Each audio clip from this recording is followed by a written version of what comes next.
Talking about the sports you do and don't know, both within and surrounding Baltimore. Don't ask him about preseason games, oh no. Stuffing things in Griffin Basso. Despite it being on the internet, he can call it what he wants, so Glenn Clark Radio. Glenn Clark Radio. Glenn Clark Radio.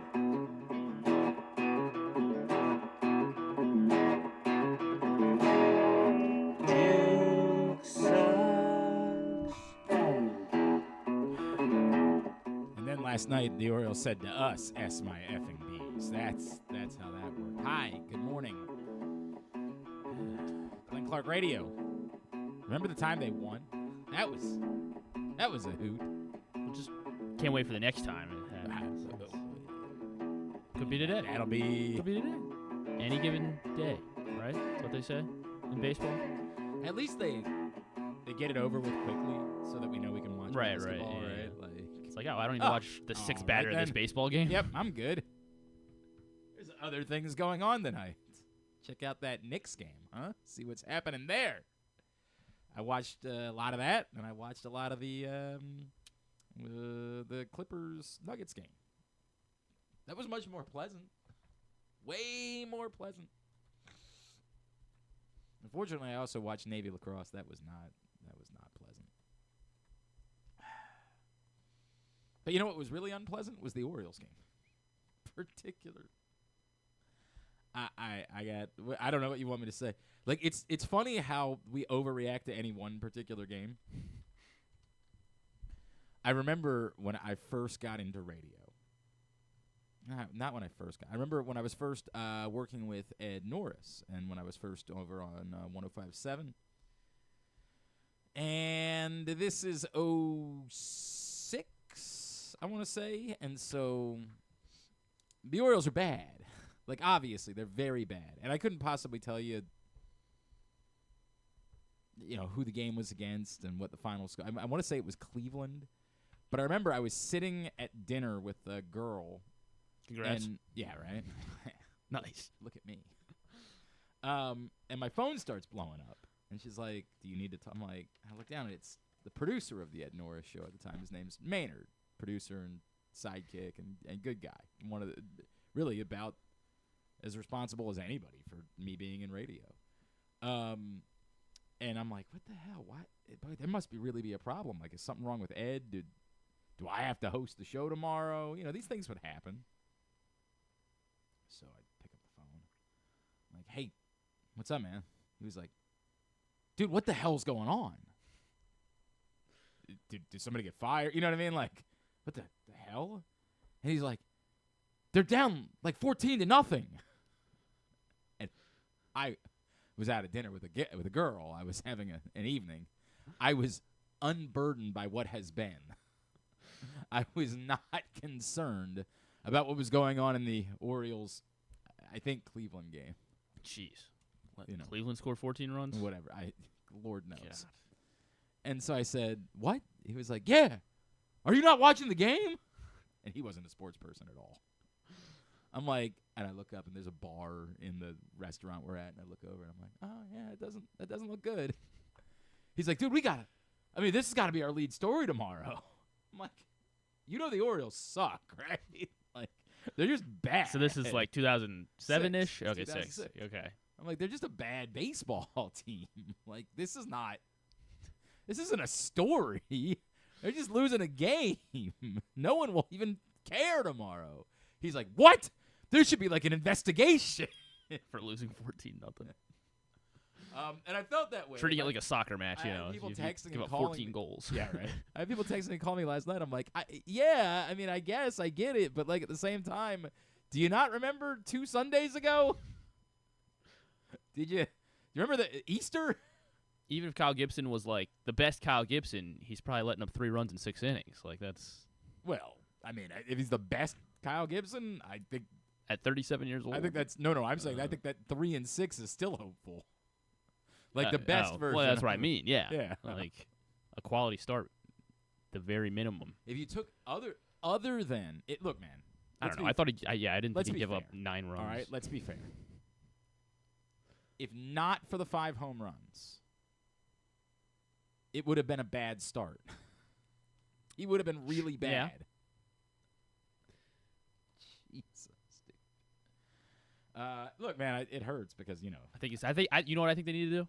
What? They got to move the wall back. Okay. That's probably the Teams are hitting too many home runs against them. Right? That's probably the issue. I don't know what to say. It's not good. You want to fire somebody, I get it. You've wanted to fire somebody for a long time, so it's not new today. That's what we do. We just want to fire somebody. If you expected that Kyle Gibson was going to be the savior, that's kind of on you. That's not really on him. That's the way that goes. And here comes this guy storming. It's the wrong cup. Yeah, that's a heck of a Royal Farms coffee you got there. Look at that. Man, you okay? You'd be down, too, if you had the Orioles in the under last night. Why in the world would you have the under? Why in the world? Because there's a lefty on the mound, so you knew the Orioles weren't scoring runs. Yeah, that's a good point. Yeah. Think about that, right? But Jorge Mateo was hot coming into the game, so that True. could have changed a lot of things. Why would you have bet the under? What's going on with you? Did you lose your fastball? I just believe in karma. I figured Kyle Gibson would come in, throw a 3-hitter. That's karma? Karma for what? I don't know if you heard or not. He's a great man and an adult in the room. Adult in the room. They need one of those. That could be one of the. Well, I don't understand what everybody was. What were people worked up about with that? I don't know. By the way, and I really mean this. I mean, he might have meant something by it. I don't know. No, I listened to it again. He was just trying to talk about how much he liked Kyle Gibson. We are so lost. Like this is the culture of just looking at things on the internet and thinking that we have to overreact to all of them.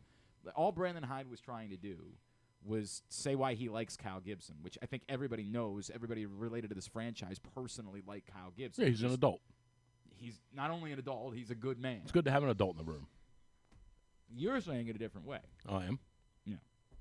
Because the way you're saying it is the way that people wanted to take it, which is as if he was trashing everyone else and saying they weren't. That's not what he was doing. How do you know? How do you know that? Because I went back and I looked at it. Oh, okay. And I went back. So you don't know. Thank you. Nailed it. Nailed it. Let's talk about the NBA. Oh, by all means. We'll go ahead and hit that in a second. You hear about the big fight last night? I did. But there was peace made afterwards. Oh, was there? No, did you see? No. There was a beautiful moment. Oh, there was a Lord. beautiful moment last night. Oh, gosh. Like, I just being straight up, there was one moment in particular. What would you rather have happen, by the way? The Knicks collapse and lose this lead or the Maple Leafs collapse and lose theirs? I sure as hell don't care about the Maple Leafs. Oh, Yeah, my let's go gosh. with The Knicks. Maple Leafs. If they lose, they're going to close the franchise. So obviously there was a brouhaha. Did you have the video? I retweeted it last night. There was a brouhaha last night at the end of the Pacers-Bucks game. Tyrese Halliburton's dad's on the floor acting like a maniac. It's the whole thing. It was bizarre. But peace was found. Okay. And you know what? Peace be I with talked you. a lot about the scene of Kevin Love and Tristan Thompson hugging before the game the other night, which really did touch me. Right. This might not be that, It's close. but it's close. Okay. Because in the midst of chaos, sometimes you need. Does this have anything to do with Bill Belichick's girlfriend? No, it doesn't. You need adults in the room sometimes. No, correct. As Sometimes Brandon I would tell you. You need adults in the room. And you know what? Last night, Spike Lee. 2 people stepped up in the aftermath of all that and proved that they could be the adults in the room. Okay. And this was a beautiful moment between Trump? between Brooke Lopez and the Pacers mascot. Wait for it. Oh, my Lord. What was that? What was that? It's so funny. What was that? Dapping each other up. You know. Hey, man. It's a long it was game. a heck of long, a battle. Long series, you know. You did a great job. You did a great job. Tell you what, man.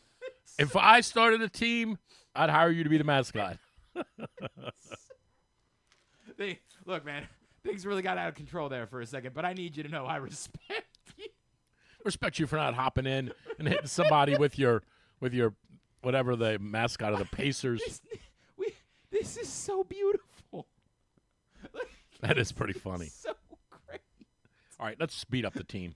What Let's what do you beat up wanna the beat 'em up? Orioles for an hour. I saw somebody tweeting at you last night. I can't wait to hear what you have.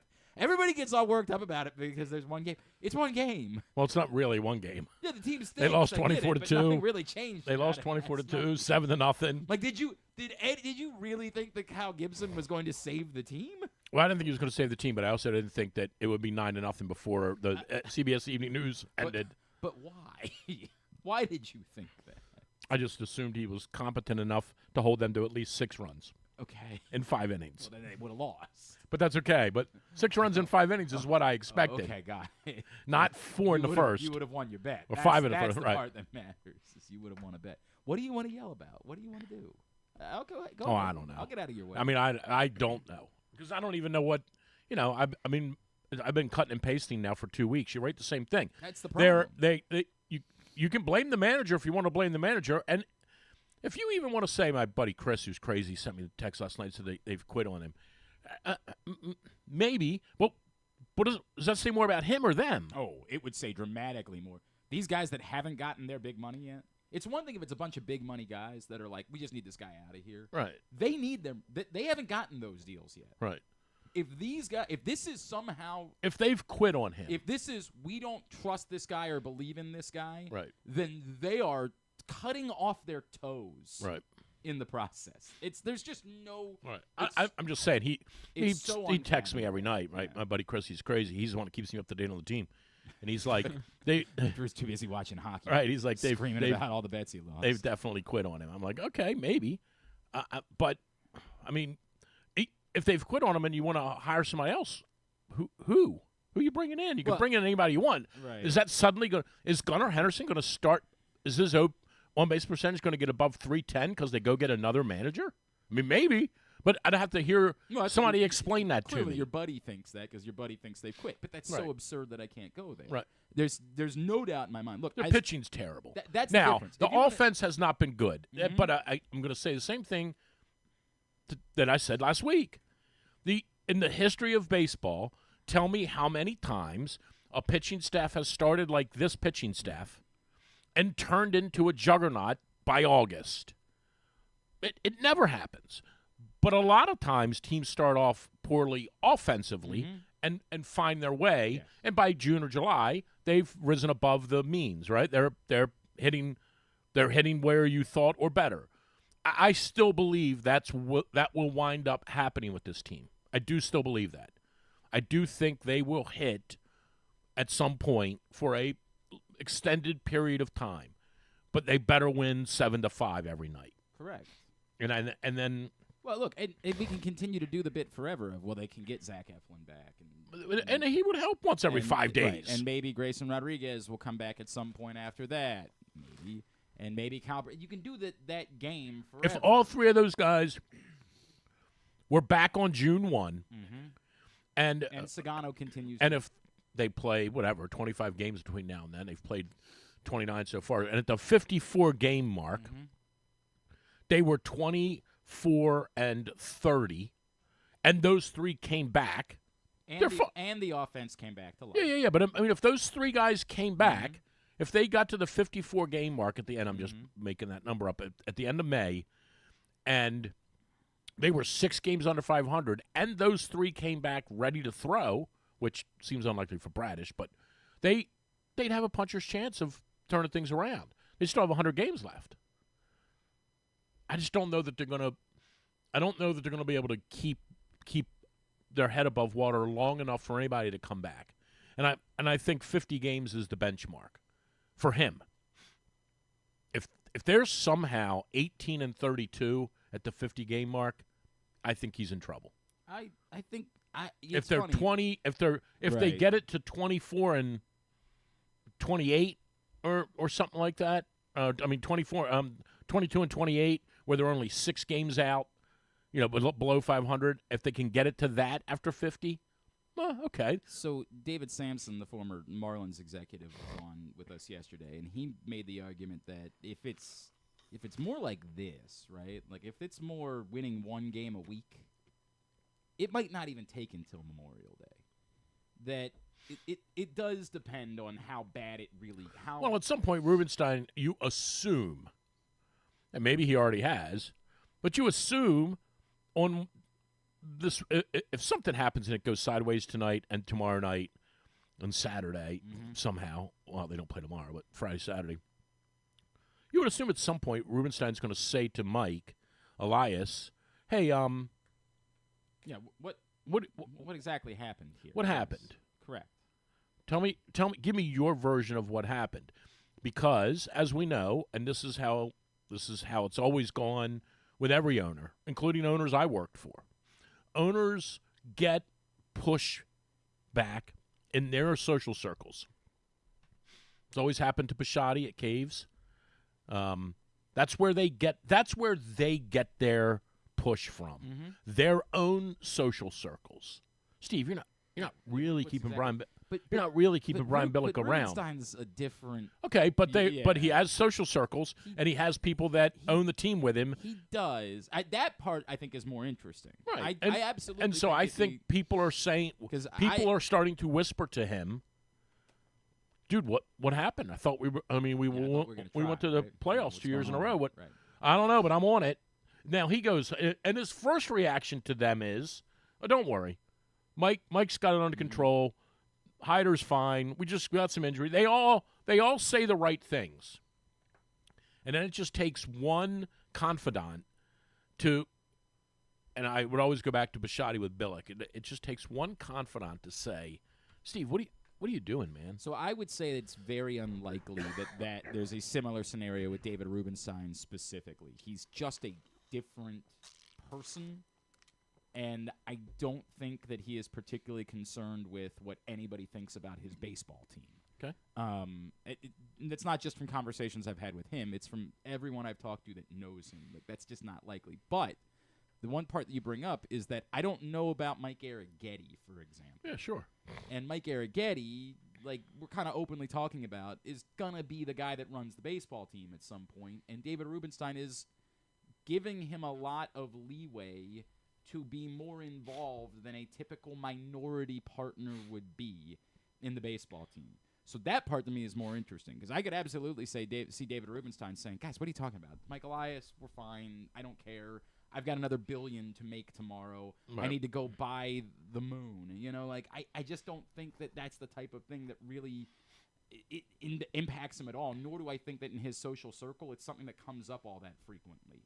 They're just not people that are all that it's very small potatoes what's going on with a baseball team based on the way that he lives his life. But I don't know enough about Mike Arrighetti, and I do think that part of it could be fascinating. All of this is to say at some point Mike Elias is going to have to protect himself and try to deflect from the fact that he's built a bad baseball team. And so this is the way that it works. I mean, that's the first step. You fire the manager. You just do it. Right. It doesn't matter. It's not a conversation about whose fault it is. It's that this is how the game is played. At some point, you wake up and you say, I've got to make it clear this isn't my fault. I didn't do anything wrong. Right. I'll just fire all the people at the station. Obviously, that fixes everything. Everybody knows I've done everything correctly. Right. It's all the people that work. It's their fault. Right. Christ. Yeah, I mean. So, look, man, do I think it's going to happen? They'll win tonight. Yeah. What gives you that idea? Carlos Carrasco's washed up. I understand that. What gives you the idea that the Orioles are good? You seen our lineup we're putting out tonight? Okay, never mind then. Yeah. It's a righty pitching, so they have a chance. Take the chance. You're right. Take the over. Take the over. It's plus 14.5, by It'll the be way. 3-2 Orioles. Yeah, that's the number. Yeah, it's plus 14.5. I really wish. I wish I had. I know some of you guys are particularly worked We're up. in trouble. I don't have it in me. I just don't. It's what it is. What is screaming This about is it? like gonna do? 2008 all over again. Except back then we used to scream. Did we scream? Yeah, because nobody went to the games. People are going now, which is the bizarre part. But I feel like. But at they some won't be point- going much but longer. At some point during. Let's Those talk are about Yankee let's fans. talk about the big story. Wait. At some point in 2008, we just stopped talking about the team. You would come in and act like people had watched the game the night before. Drew would still watch the games and be like, man, I got to tell you, I didn't like that decision by Batista to swing at 0-2. And I'd be like, is he still on the team? Some of them weren't. I would Drew was just occasionally making it just throw a name in. Somebody would call in and go, Conine hadn't been on the team in 3 years. And I'm like, oh, okay. I'm like, Drew, nobody's watching the games. We need to talk about the offensive line depth. We need to spend. Oh, we did a lot of that. Oh, my God. We would spend 4 hours on a June Talking about morning. Ethan Brooks. Yeah. God. Right. Let's just talk about we know what the biggest story in sports is. Oh, let's just talk about Let's Belichick? talk about yes. It's not in Would You Rather Wednesday, so that's Let's fine. just talk about it. Let's Let's get it out of the way.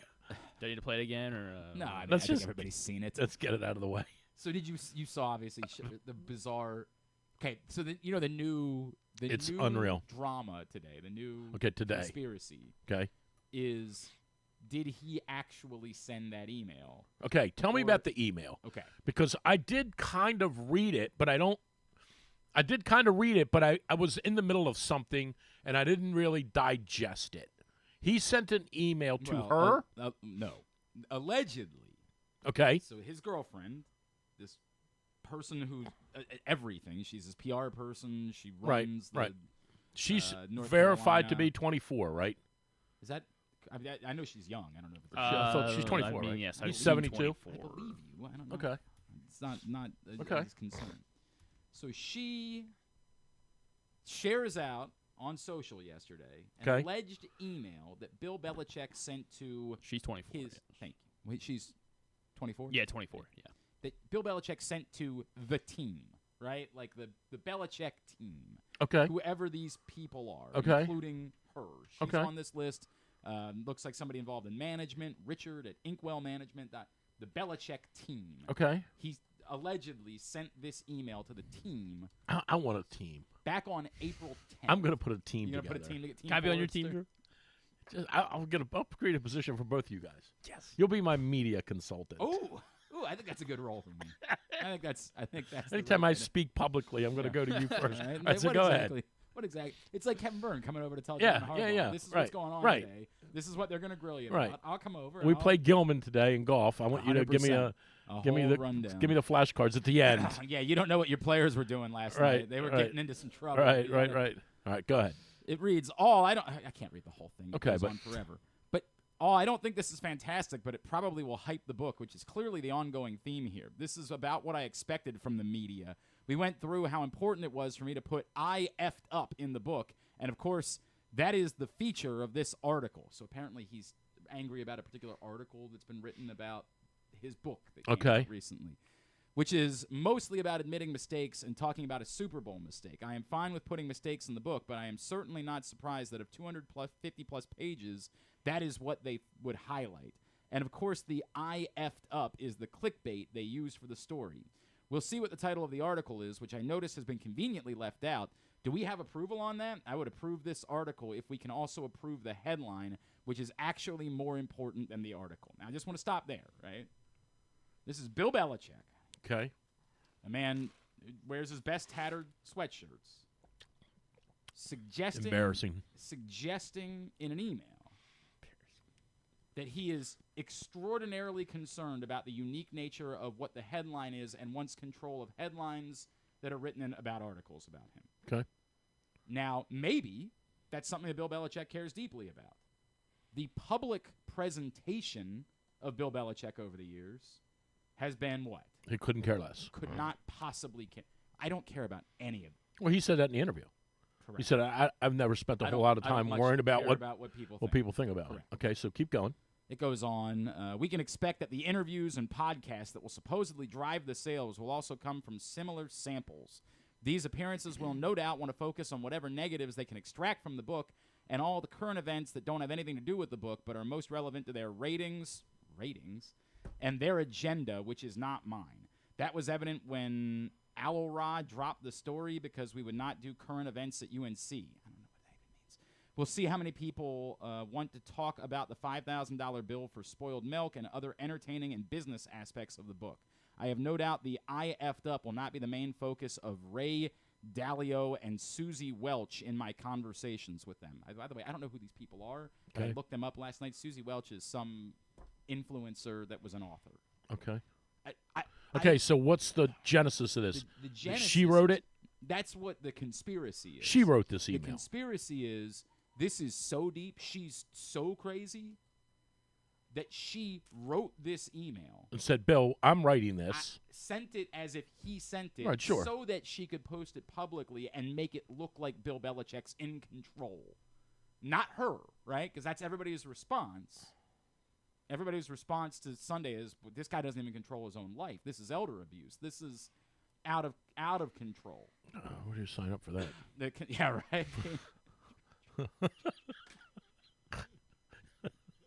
Is there like a form you have to fill out? I mean, I understand. I did see her on the beach. I know. I get Where it. do you? I get it. Where do you get one of those? Is she for me, Dad? Yeah, no, son. She's for me. She's like a 10. Is she for me, Dad? You see Ethan coming home. Right? Ethan coming home going, Dad, is she for me? No. No, son. You get your own. This is the Oh, this is Lord. the Steve Martin SNL thing. And Drew's like, oh, my wife can be there too. She's very supportive. Yeah, right. This is insane. This is a crazy story. I mean, the thing the other day was insane. It was crazy. And he in some ways I gotta put a little bit of it, or a lot of this really, on him. Yes. How much money has he made in his life? How much money has Bill Belichick made? $50 to $100 million. What are you doing? Yeah, I mean, it's got to be more than that, right? It's got to be. If you consider, I was just thinking of coaching salaries. It's got to be over $100 million. What are you doing? For what? You have 7 rings or 6 rings. How many rings do you have? 5? Which 6? part of it? They You got one estimated with the around $70 Giants. million. Around what? $70 million. But that's got to just be coaching salary. Probably. But Like he's got to have this made is what they money think. speaking and money. Like I think it's. But over like, what are you $100 million. doing? What are you trying to? What is there left for you to do? But I can understand someone who, at this point in their life, says, "Yeah, but this is what I do. If I can, I just want to coach." Like the part where he's the North I Carolina understand coach. going to North Carolina and coaching. What possible benefit can you get out of this book? What is it? I don't get it. I mean, you have all the rings. You've won. But apparently, the book isn't even all that interesting. I'm sure it's not. He's one of the most boring people in the world. And he doesn't even go into like the topics that people would. Yeah, why'd you get fired? Right. It was a mutual agreement. He's got more of a liar's face than Harbaugh, by the way, when he lies. Correct. Like what? Oh, happened, my gosh. What happened between No, mutual you agreement. and Tom Brady? No, and it Robert wasn't. Kraft? Right. Correct. It wasn't a mutual agreement, but we could tell by the look on your face. Like, no, it wasn't.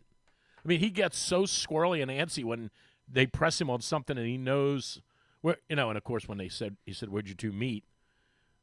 She crazy jumped part? in. Like So what do you think she is? So this is the crazy part. They've actually concocted an origin story before. That's what makes this so weird. They've suggested in the past that they met on an airplane. Lord knows whether it's true or not. Okay. But they have gone out of their way to create a story so that when that topic comes up, they have a way to answer the question. They have said, we sat next to each other on an airplane. That's how we met. It's the easiest possible. Now, what probably happened is she panicked that he forgot that was the story that they came up with, was we met on an airplane. And instead of him, I don't remember, like doing whatever, she said, I'm going to step in here so that he doesn't screw it up and forget what the story is that we created for how we met. I just can't get over that they wouldn't have organized that in advance. I mean, anything At some point, it's going to come up, why are you, a 72-year-old, with a 24-year-old? That's going to be asked of you. The follow-up to that's going to be, where did you all meet? The follow-up to that is going to be, are you going to get married? Well, I also have no doubt that when CBS said, hey, do you want to come on to talk about this book, that she, considering how controlling she is, she's like, yeah, but we don't want to talk about a relationship. We just want to talk about the book. And then they said, right, but we can't do that. Like, we can't. A lot of people. Well, there's got to be some kind of quid pro quo, right? Like, and so then she said, okay, well, you can ask this, but you can't, whatever it is. And then they just kind of tried to push to see how far they could go. I have no doubt that all of that is true because we've done this long enough. Yeah, sure. To know how these Are things you an work. elite quarterback? Yeah, correct. Answer the question. Yeah. I think of the You best creep. quarterback in the NFL. Right. That we've been through this a million times. Right, Somebody sure. says, well, you can't ask about steroids. I'm like, well, it's going to be a little bit awkward for us. The funny part is when somebody brings up, do you remember the Jennifer Garner thing? Well, when I said I don't know, I said something like, "You're actually very pretty," or something. You Remember? probably said something like that. I did say that to But her. they come over and they say, "All right, Oh yeah, I do remember here's this. the deal with Jennifer Garner. Oh yeah. You can't ask her anything about Ben Affleck." I And do I'm- remember that. I'm just like, That's the only thing I wanted to ask her. That is her belly button pierced. oh no. It was a better one. There was a model. There was a SI swimsuit model that they had come on with us. And they said, you can't ask her about Aaron Rodgers. And I was like, I don't know. What would I ask her about Aaron Rodgers? Right. Do you think he's good at football? Right. Like, I knew nothing about the idea that they had been Right. intertwined. And so we're coming back for break. I'm like, by the way, we can't ask anything about Aaron Rodgers. And you just look at me like, what? Who's why Aaron would Rodgers? we ask Right. this person about Aaron Rodgers? What the hell do they have to do with each other? I'll take the rapist for $500. I don't even know who these people are. Right. Correct. Yeah, but you get that all the time. Like they sit down in front of you and they go, "Okay." Well, I mean, Jim Nantz, probably almost every single time we've had him on, Jim Nantz, what's her name? Melanie. What's his girl's name? Melissa. Would always say like, Jim's not talking about the Masters. He's only going to talk about the Super Bowl, or Jim's not going to talk about. That's weird. I think that might be exclusive to you. Well, I'm just. I think that might be a. There've definitely been times when I've interviewed him when she has said he's not going to talk about. Okay. I remember his contract was up the one time. Yeah. He's not going to talk about his contract. Don't ask him about his contract. He's not going to talk about. Drew was like, "That's fine. I just want to talk Yeah. about Phil Mickelson." Right. Really. But I mean, you got to agree to those things in advance, and then you do have to hold true to them. And there are certain things that you would agree to, and there are certain things that you would not, right? Like, if somebody said today you can have Brandon Hyde on, but you can't ask him about the Orioles, then we'd say, we're good. Oh, we actually had this happen. Oh, I had this happen. With Lamar. Yes. You can have Lamar 1000%. on, but you got to ask him about his book. They said you can, 2 years ago, right in the throes of the contract, they said Lamar was releasing a children's book. And Yeah. They said if you want to have, absolutely, you can. can't have ask Lamar him about his Jackson on the contract. show, but you can't ask him anything about the contract. And Okay. I went back and forth for 2 days. Yeah, no thanks. With Lamar's camp All right, we're good. about how I could, like, I'm not opposed to doing this. We'll rub your back for you, but There's got to be, here's a way that I could phrase it, right? And then whatever he wants to say, he can say, but it can't be that I didn't ask the question. And then they said, nope, we'll do it. And they never pulled the plug. They just kept saying, no, you can't ask that question. And I said, then I'm going to pull the plug. I'll be the one that canceled having the biggest guest in Baltimore sports on, because I'm not going to do it if I can't ask about at all about the thing that everybody would want me to ask about. Like, I just can't. And I went on and I said, here's Lamar's book. Go read it. Get it for your kids. I'll do that without having him on. I'm happy to promote his book, but we can't do it that way. It's not going to work. There are certain things that if they said you. So what do you think how do you think they really met? What do you think she really is? Everybody thinks that it's OnlyFans. That's what everybody thinks Right. it is. I don't know, man. Like, she's from New England. She's from Maine. It's totally possible that it's more like she's the daughter of someone that he knows. Right, a granddaughter, right? Yeah, something like that. And that's why it's hinky, and that's why they don't want to talk about it. Right. It's like, it's far weirder. He used to babysit her. Something like that. Yeah, I mean, like, Yeah, Steve used to babysit her. Steve and his wife used to babysit her. No, I mean, it definitely could be that, right? like that's what it comes off like. Mr. Belichick, you remember when I was 11? The truth is, I don't really care. Yeah, it's just And it's that's the- off-season That's the part. fodder. We're done talking about the No, draft. I do think it's an interesting conversation about whether or not he's being taken advantage Manipulated, of. right, sure. Yes. I do think that part of this is interesting. I don't fully care because it doesn't How long impact- will he be at North Carolina, you think? 2 years? I think most people believe it's 1 year because then he wants to turn it over to his son. Okay. Like that's Right. like the plan. I mean, he doesn't really want to coach college football. By the way, I was supposed to be on a call with his daughter this morning because his daughter is the lacrosse coach at Holy Cross. Okay. That would have been awkward. I'm doing the Patriot League tournament Right. tomorrow. Been very awkward. Hey, how's your dad Hey, doing? by the way, what? How do you like your new mom? Yeah, How's your right? dad? What How do you like your new do you- mom? What do you think about? What do you think about all that? Right. What do you Right. think about all that? And then what was your Sanders take? It's too complicated for me to boil it down. You think there was collusion? Collusion? I think there was. Maybe. I know we're not supposed to ever say collusion because it's whatever. Who cares?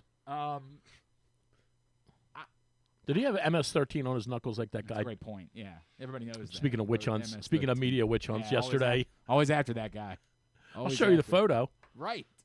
Right, you did. I picked you because I don't even know who you are, but you're not being very nice to me. How funny was it in the one with the guy that caught him in the signal, like the giving out the war plans, the guy that was put onto the chat and had him caught was like, so you think I made that up? He was like, no, you got that right. Dude, when he But said... it's weird. How about the 50 times you said I made it up? I'll show you the pictures. Yeah. I don't even know who you are. That's why I picked you. So do you think it was collusion? I mean, something happened, right? Yes. I think... For, as crazy as Mel Kiper. Well, by the way, you think Mel Kiper's done? No. You don't think so? No. You think they'll bring him back? I think he has too much brand value. Wow. Yeah, Okay. Too much brand value. And I also think that they want that. That's the part that, like... Yeah, they I don't want- disagree they with want that. They want it to be wrestling a little bit. It's the third day of the NFL draft. Yeah. What? My God. With all Yeah, respect to They- the people who are I would like, agree with that. who are like, man, these are these guys' moments. They're not there. They don't have cameras in these people because they have no idea who's going in the fourth round. They couldn't tell you. It's day 3 of the NFL draft. They got exactly what they wanted, which is something that people would talk about because Lord knows they're not talking about anything that's happening in the 6th round of the NFL draft. Right. They got what they wanted. They got a notion that they're mad at Mel Kiper is bat-ass. They got exactly what they wanted. In fact, they almost certainly encouraged him. They almost certainly went into his earpiece and said, hey, by the way, you're not Mel. going to let Reese Davis crush you like that, are you? Or they said the same thing to both of them. Hey, in the next segment, Mel, I want you to go for it, and then Reese, here's our strategy for you. You make it seem even more inflammatory. You get passionate about it too. Right. Right? When he said no one knows, he did lose it a little bit. I thought that when he part- said none of these people know how to evaluate quarterbacks. I was like, Yeah, no, I understand. Yeah. I understand exactly what you're saying. but be careful with that. I would add to this. If he had said, have you guys read John Eisenberg's book about the history of black quarterbacks in the draft? You should read it. And he would have a point. Mm-hmm. And it doesn't because this is the way people respond to that. Well, the number 1 pick was black quarterback. That's not the point. Isn't that racism only exists and you always hate black people and you always. It's that the way that we talk about these things, the way that we talk about someone's arrogance, it's really weird because what would be the first word that would come to mind for you for Johnny Manziel? Crazy, nuts. Arrogant would be the Yeah, first well, word whatever, that would come right. to mind for me, Right. right? And yet, for some weird reason, Johnny Manziel's arrogance was entertaining to us. Well, like Baker Mayfield. We loved it. Baker Mayfield, sure. We enjoyed all of the stuff. Like, it was fun. It was pro wrestling. It was The entertainment. dancing, right. But yet, Shedeur Sanders' alleged arrogance is why you can't draft him. Now, I'm not trying to suggest that if I'm anything, I'm probably a little bit more to that I don't like Shedeur Sanders, right? But there is something to be said for this. Well, I also think his dad played a prominent Sure. role for sure. Sure. I don't think there's any question about that. But here's what I know. I would also say that over time, as the years have gone on, I think back to 20 years ago when we were knee deep into this stuff. Mhm. I don't think, and to the credit of the teams, they've evolved. The teams didn't used to care that much in 2004. They didn't care all that much about the character.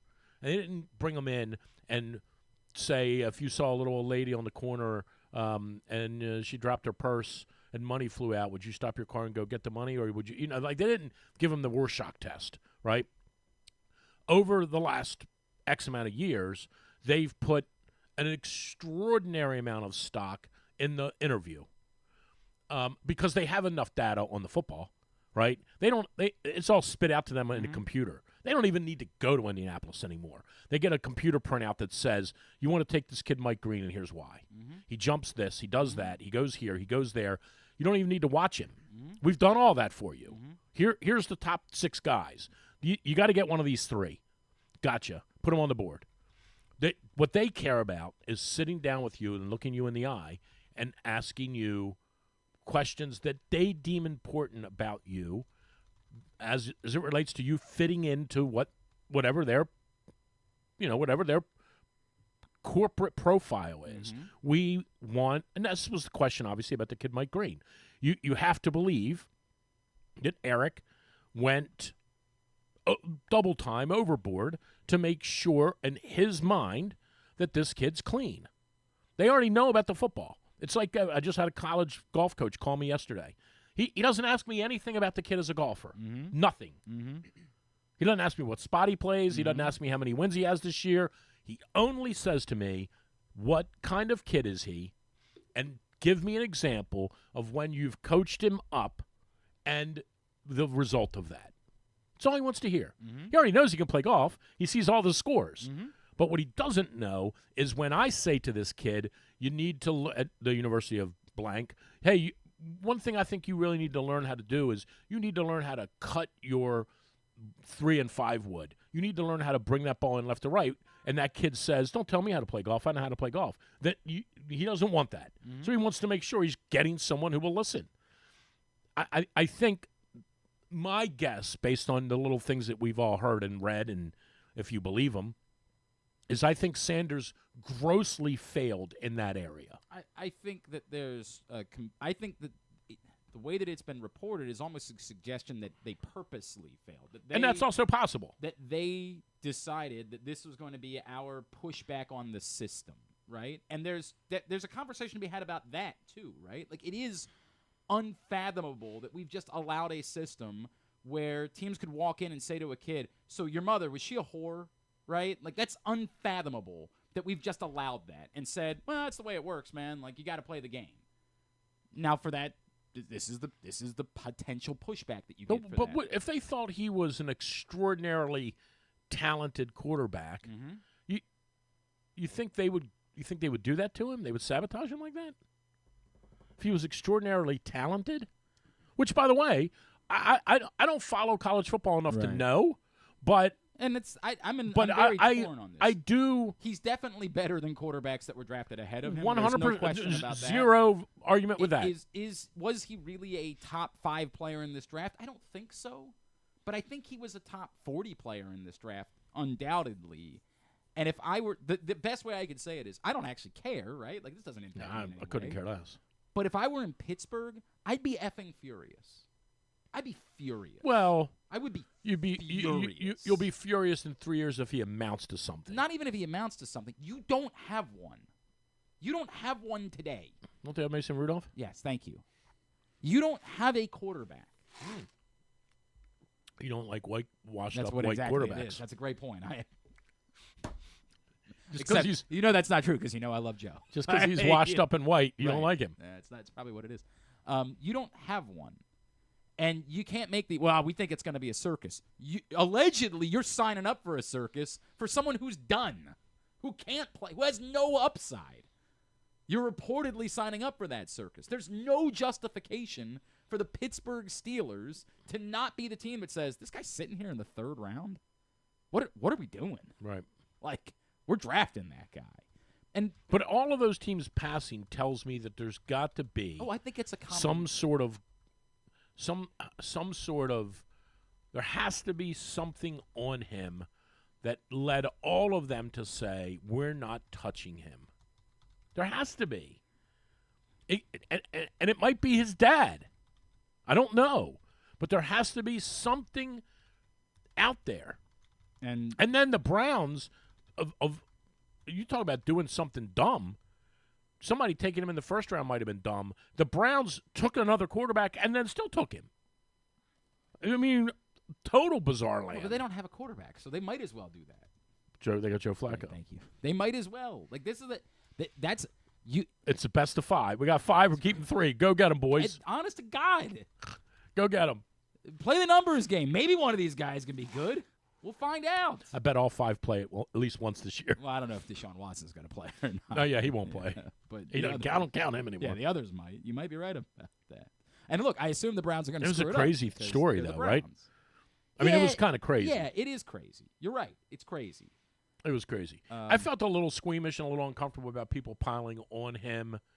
I had some fun with it on Twitter, but I mean, I think there was a lot of personal stuff written about him It was kind of ugly. This is where it comes out, and the prank call thing. Oh, he should be allowed to take a baseball bat and hit that kid in the balls. Yeah, I don't disagree with that part. That was 100%. It was horrendous. 100%. Like that, man. You can do some low things to people.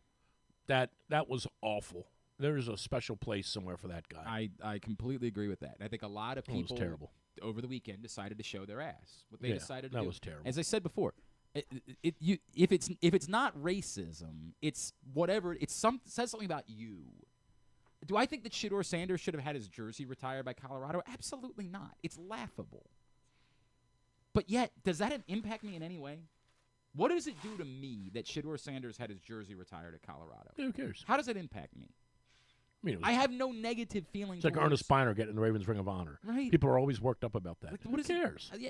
Does he belong there? No. Art Modell wanted him in. Correct. That's the end of it. It's what it is. Right. Why are you mad? How does it impact your life in any way? Dan Wilcox hitting in, and I've let that go. And you've been able to survive somehow. You only bring it up like once every week. It's not that big of a deal. I remember I said to Kevin, we were in a press box. Where were we? It was definitely an away game. Oh, I know exactly where it was. It was at the Meadowlands. And I said to Kevin, I don't think you put me up to it, but I remember saying to someone, I'm going to talk to Kevin about getting Wilcox in the Ring of Honor, and I'm going to act like I'm totally serious. Yeah. And I did it for like 2 minutes. I mean, 2 minutes is a long time to have a conversation where you're completely trying to BS somebody. 100%. I'm like, hey, Kev, you got a minute? He's like, yeah, what's up? We gotta deal with this. I said, we were in the lounge before the game. Mm-hmm. And we sat down in there, like Chris Mortenson's there, and these other cats are sitting around. And I said, I really want to talk to you about something that's been on my mind. He's like, yeah, what? I said, Dan Wilcox in the Ring of Honor. He's like, that's pretty good. I said, Kev, I'm totally serious. How do we? This is shameful. How do we make that happen? Yeah. I said, I mean, he had 3 unbelievable years for you guys. He's like, Drew, come on, are you serious? I'm like, Kev, I'm dead serious. And I did it for about minute 45 before I started to laugh. He's like, you had me there for a minute. We come back in. We'll do a version of Hanging on the Rim. Then Mike Renner from CBS will tell us more. Are we doing Hanging on the Rim? Yeah, we're going to do Hanging on the Rim next. What about No. shaved ice? Oh, that's what you want to do? Maybe. We'll see. We got to talk to Mike Renner from CBS. That's on the way. Drew's here. It is a Would You Rather. By the way, Wednesday that's her nickname, Belichick's girlfriend. Discover luxury without limits at Live Casino and Hotel Maryland. This April, unlock a world of high-fashion delights and exclusive style. Earn entries daily starting April 1st and join our drawing on Friday, April 25th. 19 will win up to $2,000 in cash and free play. And one grand prize winner will take home a curated Versace homeware collection. At Arundel Mills, must be 21. Please play responsibly. For help, visit mdgamblinghelp.org or call 1-800-GAMBLER. Driving in Maryland? Did you know an Easy Pass from DriveEasyMD.com can save you time and money? Of course you did, because you are a thrifty driver. An antenna reads your Easy Pass transponder and automatically deducts the toll from your Easy Pass account. Learn more at DriveEasyMD.com.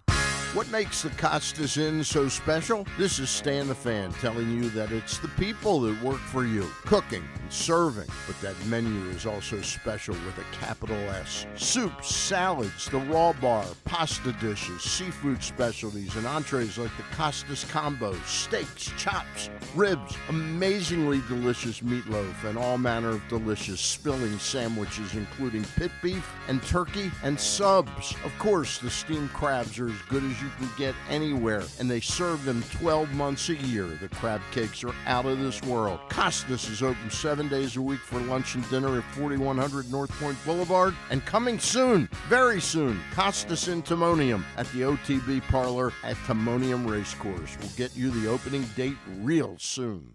Gambling can be a fun and entertaining experience, but there are risks involved.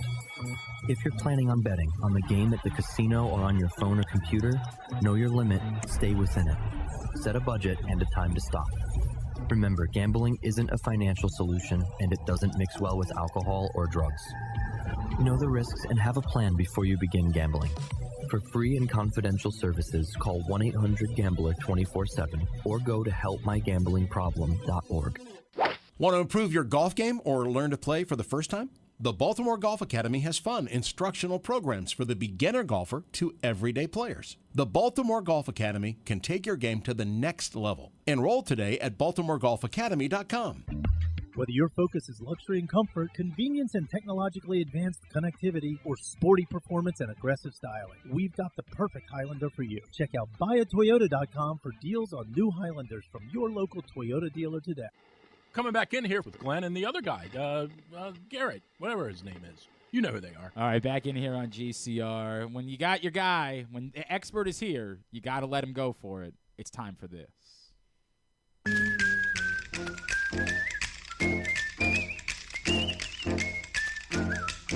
Hanging on the Rim is brought to you by Live Casino and Hotel. That's where I'll be on Saturday night for the Kentucky Derby. Is that this week? That's this week. Come hang out. You can't name a horse. You couldn't name No, one. and I love the Kentucky I know you Derby. Secretariat. There you go. No. Well, let's go through the field in a little while. Maybe later. We got guests Hanging on the Rim. scheduled to join us. We got things to do. Right now we got to do basketball. Come join us for the Kentucky Derby on Saturday. The party starts at 5:30. Wear your Derby best because we're going to be giving away big grand prizes for both best dressed and best hat. Plus, we'll be giving out horse names, and if you pull the horse that wins the race, you'll be getting great prizes after the race. And then stick around after the race because they'll also be showing the fight, Canelo Alvarez and William Skull. Is that his name? Skull, yes. Skull. Is that a UFC fight or a fight? That's fight? a boxing fight. Yeah, Canelo Alvarez. I think you've heard of him. I have not. Well, that's not great. They'll be showing that on Saturday night inside Sports and Social on the 100-foot media wall, plus all the baseball, all the playoff action throughout the course of the day. Nowhere else to be but Sports and Social inside Live Casino and Hotel Saturday night for the Kentucky Derby. Drew! All right, well, this is, it's go time. Yeah, the playoffs are starting, right? In the association. Well, Yeah. more than starting. Oh. Had an elimination last night. The Celtics eliminating the Orlando Magic. Name a Magic player. Shaquille O'Neal. Thank you very much. Right. And Pat Williams, the GM, president. All right, so what? Just go. Do He the was segment. the president. I'm aware. Okay. Yeah, I'm calmer than you are. Are you? Yeah. What are you, Kyle? Calmer than you What are. happened to you? Clippers up 3-2. But Denver last night. Denver up 3-2. Sorry, after they beat the Clippers last night. Nuggets about ready to close that one out. You think anyway? Miami tonight. Minnesota tonight will close out the Lakers. Whoa, come on. And, that's a done deal. You can forget. No. You can forget that. And Golden State up 3-1 in their series with the Rockets. The Warriors, by the way, were the 7 seed, and the Rockets were the 2 seed. Thank you. And Rockets Thank you. about ready to move on. Well, we'll see. That series I hope isn't. not. Yeah. No, You got a little action on that? Golden State's I winning. think Rockets plus 1.5 in the series. Cavaliers. I was like, how so what you're am I missing here? You know. Cavaliers and Pacers on pace here. No pun intended. The 1-4 matchup that's coming up soon. After both of those teams 1 and 5 games. No, Cleveland 1 and 4. Pacers 1 and 5. Yes. And the big story though, the Pistons have clawed their way back into the series with the Knickerbockers. They should probably After be winning- up 3-2 in that After series. winning that, the way they lost that game 4. 4. The Knickerbockers last night at the Garden, failing to close out the Pistons. It was pretty much a joke.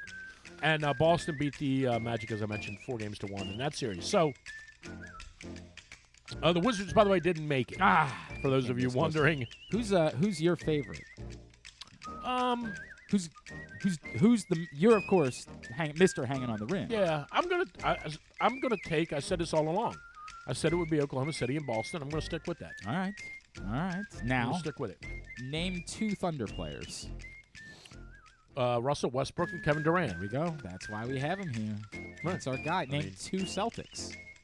Bill Russell and Bill Walton.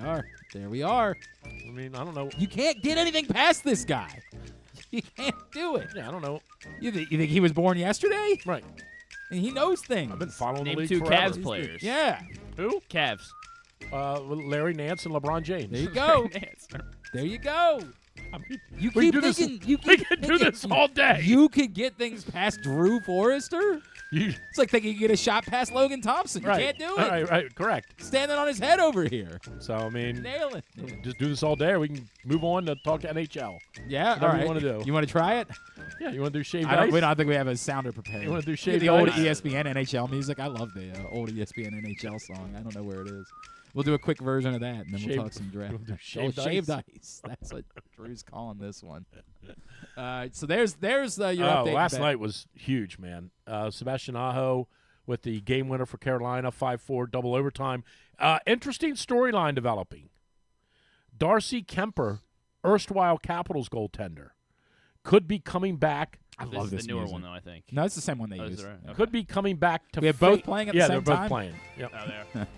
Oh, yeah, this is double segment. Yeah. Darcy Kemper could be coming back to face his old team Ooh. if the Capitals can dispose of Les Canadiens tonight. Ah.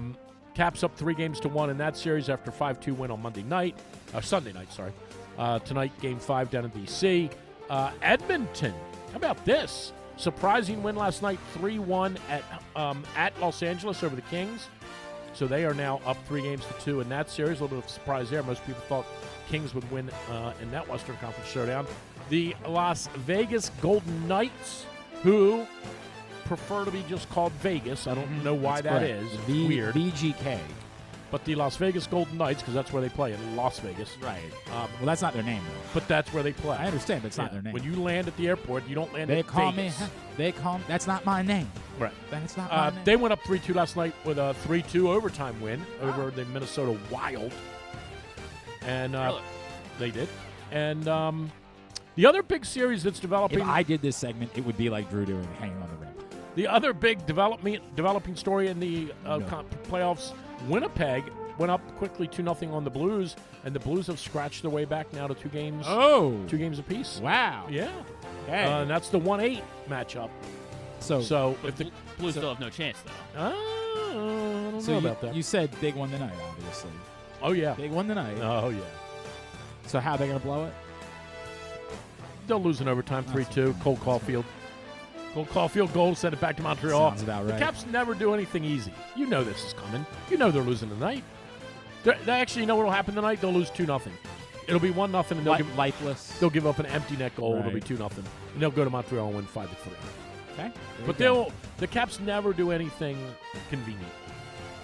Who would they face next? Carolina, Carolina. which would not be a great matchup for them. First of all, if they wear those black jerseys with the red hurricane flag, Everybody always you're says in that. trouble. Yep. I've thought that And for some time. And I don't like the matchup.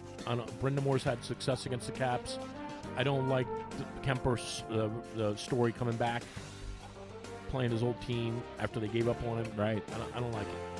I don't like it, I say. So is he going to break the record, or? Oh, it's broken. Who? Logan Thompson?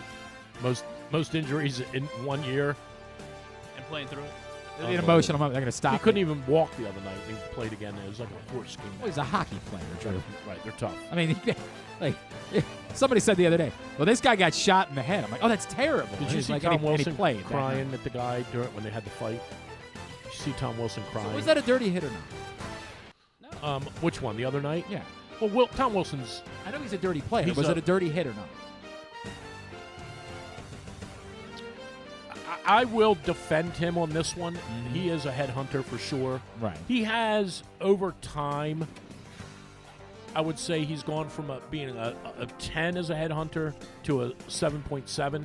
He has calmed down a little because he is a bona fide, legitimate player. I mean, he had 30 goals this year. Tom Wilson's developed into a very, very good player. I don't think that was dirty the other night. I really don't. And I would say if it was, because I've said I think he's a headhunter. I don't. He would definitely be the kind of guy. He's Hines Ward. I'll just put it to you that way. If he didn't play for the Caps, you would despise him. Of course. Right. The fact he plays for them, you kind of conveniently look the other way. If they who is traded that him guy? away to Minnesota, you'd hate him. Who was the guy the Coyotes had for a minute? And everybody was like, how can you? Rafi Torres, right? Okay. Everybody's like, how can you respect that guy? I go, because he plays for my team. Yeah, That's the end of it. What's his name? The kid that used to play for the Maple Leafs, Domi, crazy. Like some of these guys are they just are what they are, right? But this kid's got a 30-goal season. I mean, Tom Wilson's a hell of a player. And that hit the other night kind of changed the tenor of the game, too, a little bit. But it didn't seem like he left the ice. No, I don't think it was dirty. I really don't. Okay. If it was, I'd say so. Like, I don't think it was dirty. All right. I think it was very, very well timed. He definitely This is had why you're the host of That's Shaved right. Ice. He had the guy in the crosshairs for sure from all the way across the ice. So, we'll see. It's a big night tonight. The Caps have a history of this kind of garbage where they lose tonight and then now they're in a dogfight. They could use a win tonight. Very good. Very good. That's shaved 2-0 ice. 2-0 Montreal. 2-0 Montreal. That's the way it's going to be. I already know how it's going. Drew Forrester, our association expert and our NHL guy now, too. Appreciate that. And then what you want to do? You guys want to do balls in your hand? Now, what's balls in? That's golf. Oh, golf. You guys want to do balls in your hand? That's what you got there. No, I'm all right. Okay. Who won the Zurich? Andrew Novak and Ben Griffin. Whoever they are. Combining for their first. Well, I enjoyed their work on Jackass. Novak lost on a playoff to Justin Thomas the week before, and then he and Ben Griffin teamed up. If you say so. That was a nice win for them. It's their first career win on tour. Together? Or? No, it's just they do. It does count as a win for them, which is kind of weird. That is weird. That's a weird bit. But all right, at TPC Craig Ranch this week. Oh man, I can't wait. That's always my favorite. That's the Byron Nelson, right? CJ Cup. Now we have a new sponsor. Sure, we'll go with that. Scotty Scheffler's plus 280. He's part of it. Yeah, he went out. He got the deal done for him. Oh, be quiet. That's the way it works. Scotty Scheffler plus 280. All right, to win. There it is. All right, now let's get back into some NFL draft conversation. Our next guest when gave was out, the draft? It was last weekend. Our next guest gave out 5 A-pluses for the NFL draft. Gave them to the Buccaneers, the Cardinals, the Giants, the Titans, and the Baltimore Ravens from CBSSports.com, CBS Sports HQ. He is Mike Renner, and he's back with us now here on GCR. Mike, it's Glenn and Drew in Baltimore. It's great to catch up with you, man. Thank you for taking the time for us. For sure. Thanks for having me. Mike, look, I think the only surprising part of the Ravens' first-round pick is that we all knew exactly what it was going to be ahead of time, because that, never happens with the Baltimore Ravens the way that it worked out. I'll start with that. I don't know how you knock picking Malachi Starks. It just seems like a perfect Ravens pick to me. Yeah, I'm right there with you. I mean, it feels like when they drafted Kyle Hamilton, feels like when they drafted Tyler Linderbaum, you just know what you're getting, and you're getting a good football player. I mean, what he did the past 2 years in the SEC was just high-level safety play, and there's really not a lot of holes to poke in his game. Like there's just maybe the only reason he lasted to that was he's not necessarily an elite athlete or an elite talent in any one shape or form, but everything about his game is high level still. So yeah, I watch his tape and I'm just like, man, whoever gets him, it's just you're chalking up a great football player. Mike, there have been some numbers that have been out that in coverage he was actually a little bit down last year from where he was 2 years ago. I also acknowledge that some of that stuff, one play could skew it or something. Do you make anything of that? Are there any concerns for you? One thing would be the Ravens don't intend to use him in specific coverage, and they want to move him around a little bit, but presumably as part of that, if they want to move he and Kyle Hamilton, he'll be asked to do some of that. Do you have any concerns about his actual coverage? I really don't, no. I mean, everyone's going to lose at times at the safety position, so it's, the fact that he missed some tackles in the Alabama game, it's like you got to evaluate on the whole. Everyone's going to have some bad plays. And his were few and far between comparatively. As far as the way they're best suited to use him, is he best suited to be that jack of all trades, that guy that's lining up at the line of scrimmage, the way that we saw Kyle Hamilton 2 years ago? Or, what is the best way to use a weapon like Malachi Starks? Yeah, I think he's at his best either deep or in the slot. Now, in the box, it's not like he's bad. He's just not the specimen that Kyle Hamilton is. You're not asking him to take on blocks, that sort of thing. But when he's ranging from deep or when he is in man coverage on the slot, you just see what it's supposed to look like at the NFL level. So I think that's probably where he's at his best. But again, his best and why he goes in the first round is he's super versatile. I assume that part of the reason why a team gets an A+ is because most of us seem to think that Mike Green was a top 20 to top 25 talent, and then he's sitting there at 59. We all know the reason why. We all understand that, and we will see how that part of it plays out. But from a sheer football standpoint, I guess somebody would ask, hey, what do you make of the fact that he was doing it against, the level of competition that he was doing? What is Mike Green, the football player? He's just good. I mean, he feels like after Abdul Carter, I thought he was the highest floor pass rusher in this draft class because you've seen him put it into action already very consistently. And while I get the knock that he didn't play great competition. He did play Virginia Tech this past season. He did play Ohio State. If you flip on those films, he is the best defensive football player on the field in those games. So like he still has obviously like, and then you go to the Senior Bowl, and after 2 days he was so good that he just walked off and didn't play the rest of the time because he was already that good. So he's got, high end sort of athletic tools, and then already rushing the passer, already has a number of moves at his disposal, and has the sort of game to get by as a little bit of an undersized guy at the next level. So I can't believe that, for all the things he fell that far, because yeah, there was the off-field incidents, but there was not anyone questioning his work ethic, who he is as a teammate, and like his on-field performance. Those things were not ever really in question. Do you feel as though there is a chance that this can become the sort of franchise edge rusher the Ravens have not had post Terrell Suggs?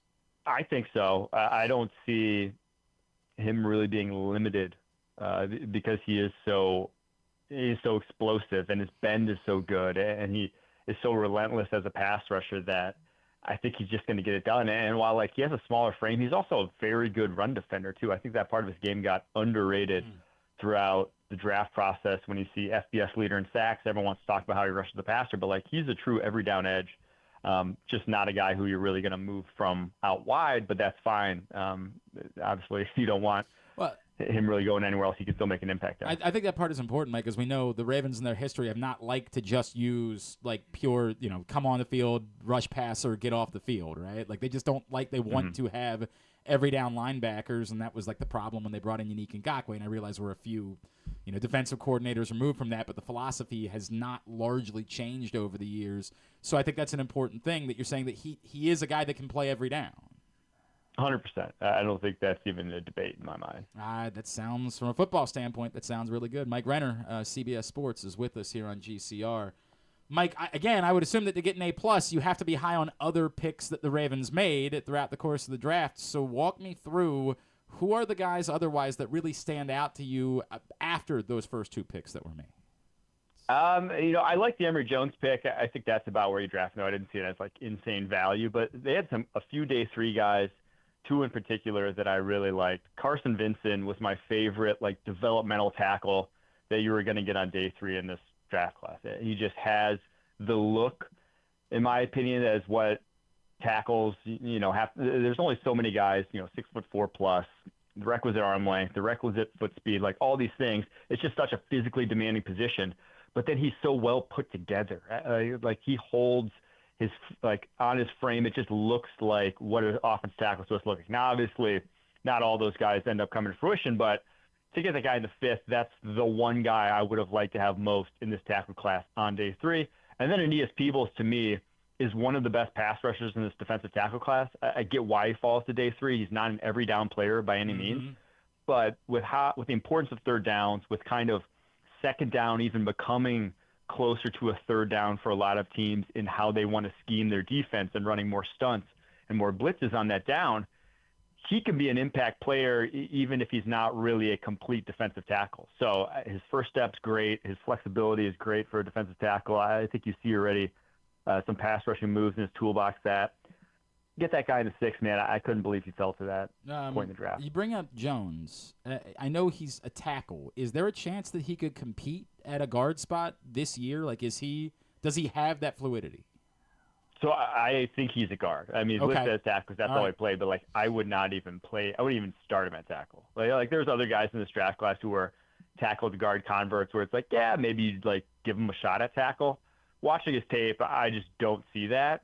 But I'm also very curious to see what he'll look like as a guard because his best reps did come in a phone booth. I think he'll get, exceedingly better at guard. And he's a guy who, I don't want to say he got bad advice. He is still a top 100 draft pick, but like he thought he was getting drafted higher when he declared. He was a first round, preseason. Everyone had him in first round mocks because that's how good his sophomore tape was. It's just didn't take that next step. But I think it's because that's just not where his skill set lies, is at the tackle position. So I think 100% that guy's a guard for the Ravens. That's interesting. All right, so now as far as everything else that happened, and you won't believe it, people are talking about this quarterback the Browns took, but I don't know. I think Dylan Gabriel's okay. Yeah, that kid's pretty good. The Oregon kid. He's solid. As far as the division is concerned, it did feel like early on there was almost like an obsession from everybody else in the division of how are we going to stop Derrick Henry, right? Like, how are we going to do something about that between Derek Harmon and Shamar Stewart? Like, did you find anything interesting about how the rest of the AFC North approached the early portion of the NFL draft? I mean, I do think that it was kind of on brand for all of them, I'll say. That the Browns, the trade back, get a bunch of picks, kind of like harken back to their pre-Deshaun Watson days of how Andrew Berry liked to operate, and then just taking all the shots at the quarterback position, just doing something crazy that the analytics would say is probably good decision-making to get both Dylan Gabriel and Shedeur Sanders, but traditional football people would be like, what the heck are you doing putting those guys in the same locker room? And the Steelers was kind of just business as usual. They didn't treat this draft like they needed a quarterback, even if Mason Rudolph's their starter. It just kind of felt like a traditional Steelers draft. You take the trenches guy, you take the running back, you just keep moving down the line. And the Bengals was like a perfect just, what the heck are they doing sort of draft. Just flying by the seat of their pants with their just completely misappropriating value at times, getting Demetrius Knight in the second round when you probably could have gotten him 32 picks later, I would guess. So it just felt like a on brand for the Bengals sort of draft where they might not get any impact from this class after they've had like 3 straight classes now where they haven't gotten much. I offer the take that like when you don't have a quarterback, you have nothing, right? Like that's just it's what the NFL appears to be. If you have no quarterback, you have no hope. What are you doing? But what you just said about the Steelers' approach to the draft, was the quarterback class so bad or so underwhelming that it was ultimately the right strategy to just sit around and wait, take somebody in the late rounds and say, hey, next year is going to be the year that we're going to try to solve the quarterback position?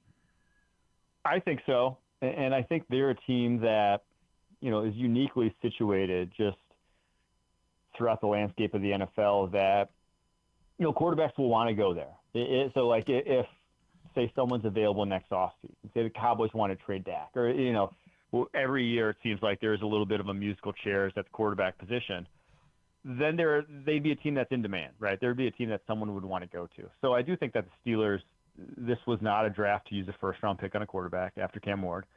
And while it had some depth, the depth wasn't like high-end developmental guys. It was kind of guys who were like, yeah, maybe they can start for you, but I don't see anything in terms of ever getting a top 10 to 15 quarterback out of this draft. So I don't blame them whatsoever for not wanting to be involved in this quarterback class. Still have to have a quarterback at some point. Like, rather, I mean, like, we're good with it in Baltimore. May they never have a quarterback in Pittsburgh. May it work out that way. But you got to figure that out. Where are you with Tyler Shugg? I don't know what the Saints are doing, honestly. I think they may not even know what they're doing. I think he's okay. I really worry about him under pressure, given his history, one with injuries, and two, just like how skittish he gets under pressure. There's some nice parts about his game, but I don't know how much he's just unique historically in the draft that what does a 26-year-old rookie look like from a developmental perspective? Right. We've really kind of pushed the boundaries. It was like 23 was old when Burrow was coming out. 24 was old when Pickett was coming out, and Nix last year, and then Jane Daniels. But, like, that's still 2 years younger. That's still like 2 classes less than what we're seeing with Tyler Shugg. So yeah, he's basically the same age as Lamar Jackson. That's the part that, like, jumps out at me. Like, he's essentially, I know it's not Lamar Jackson's 2 years older, but, like, he's essentially the same age. It's crazy.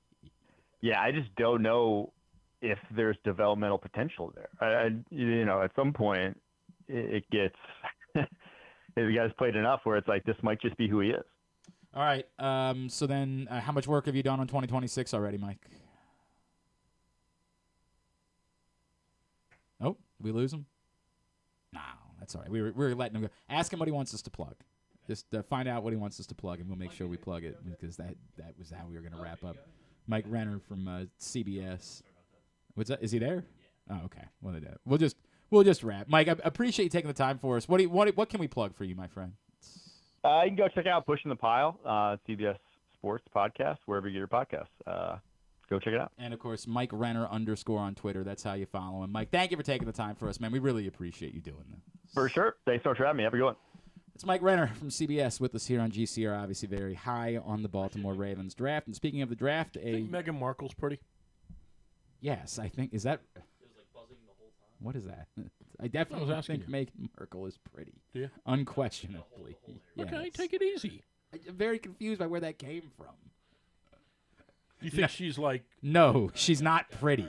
Well, do you think she's like strikingly pretty? Like, you think she's... Do I think she's... Stop the clock. I don't... You're asking this question in a really weird way. Do I think she's the most attractive human on the face of the planet? Maybe not, but do I think she's in the upper echelon of attractive people? Yeah, I do. 1,000%. Like, what are we doing here? Just asking you a question. I'm just very confused by the premise of the question. Calmer than you are. I'm not sure you are. Get you a toe? Get you a toe and a half 4 hour. o'clock. All right, let's do Would You Rather Wednesday. And then we will have a draft pick joining us here shortly with a very unique local connection. What? Would You Rather Wednesday? What time is it? I might have to go soon. Oh, no? That's a real shame. I don't know what we'll do without you. Your house and chew gum. Yeah, right. But how could we possibly get by? Would You Rather Wednesday is somebody who participates is getting a $30 gift card to Glory Days Grill just for participating. Number one, you can go at Glenn Clark Radio. Are we doing this Twitter. now? Yes. All right, let me pay attention. At Glenn Clark Radio on Twitter, Blue Sky, and Facebook. You want to yell about something? I don't feel like you have it in you today. Do you have something that you want to do instead? No. Okay. No, I mean, I'm happy. All right. I'm excited to be here. Are you sure? Yeah. All right. Yeah, this is truly a highlight. Yeah? Did you see the Dalton Varsho thing last night? I'm singing rap music now. Yeah. Maybe next time you come back. Next time I come back, can I sing for you? I don't think we have to worry about that. I don't think you have to. Did you see the Dalton Varsho thing? The who? Dalton Varsho. No. Dalton Varsho. Yeah, right. Yeah. What sport does he play? Yeah. Do you know who Dalton Varsho is? Yeah, he plays baseball for the Phillies. Not for the Phillies anymore, but he's with the Blue Jays. Okay. So last night, who's that guy? He's playing center field.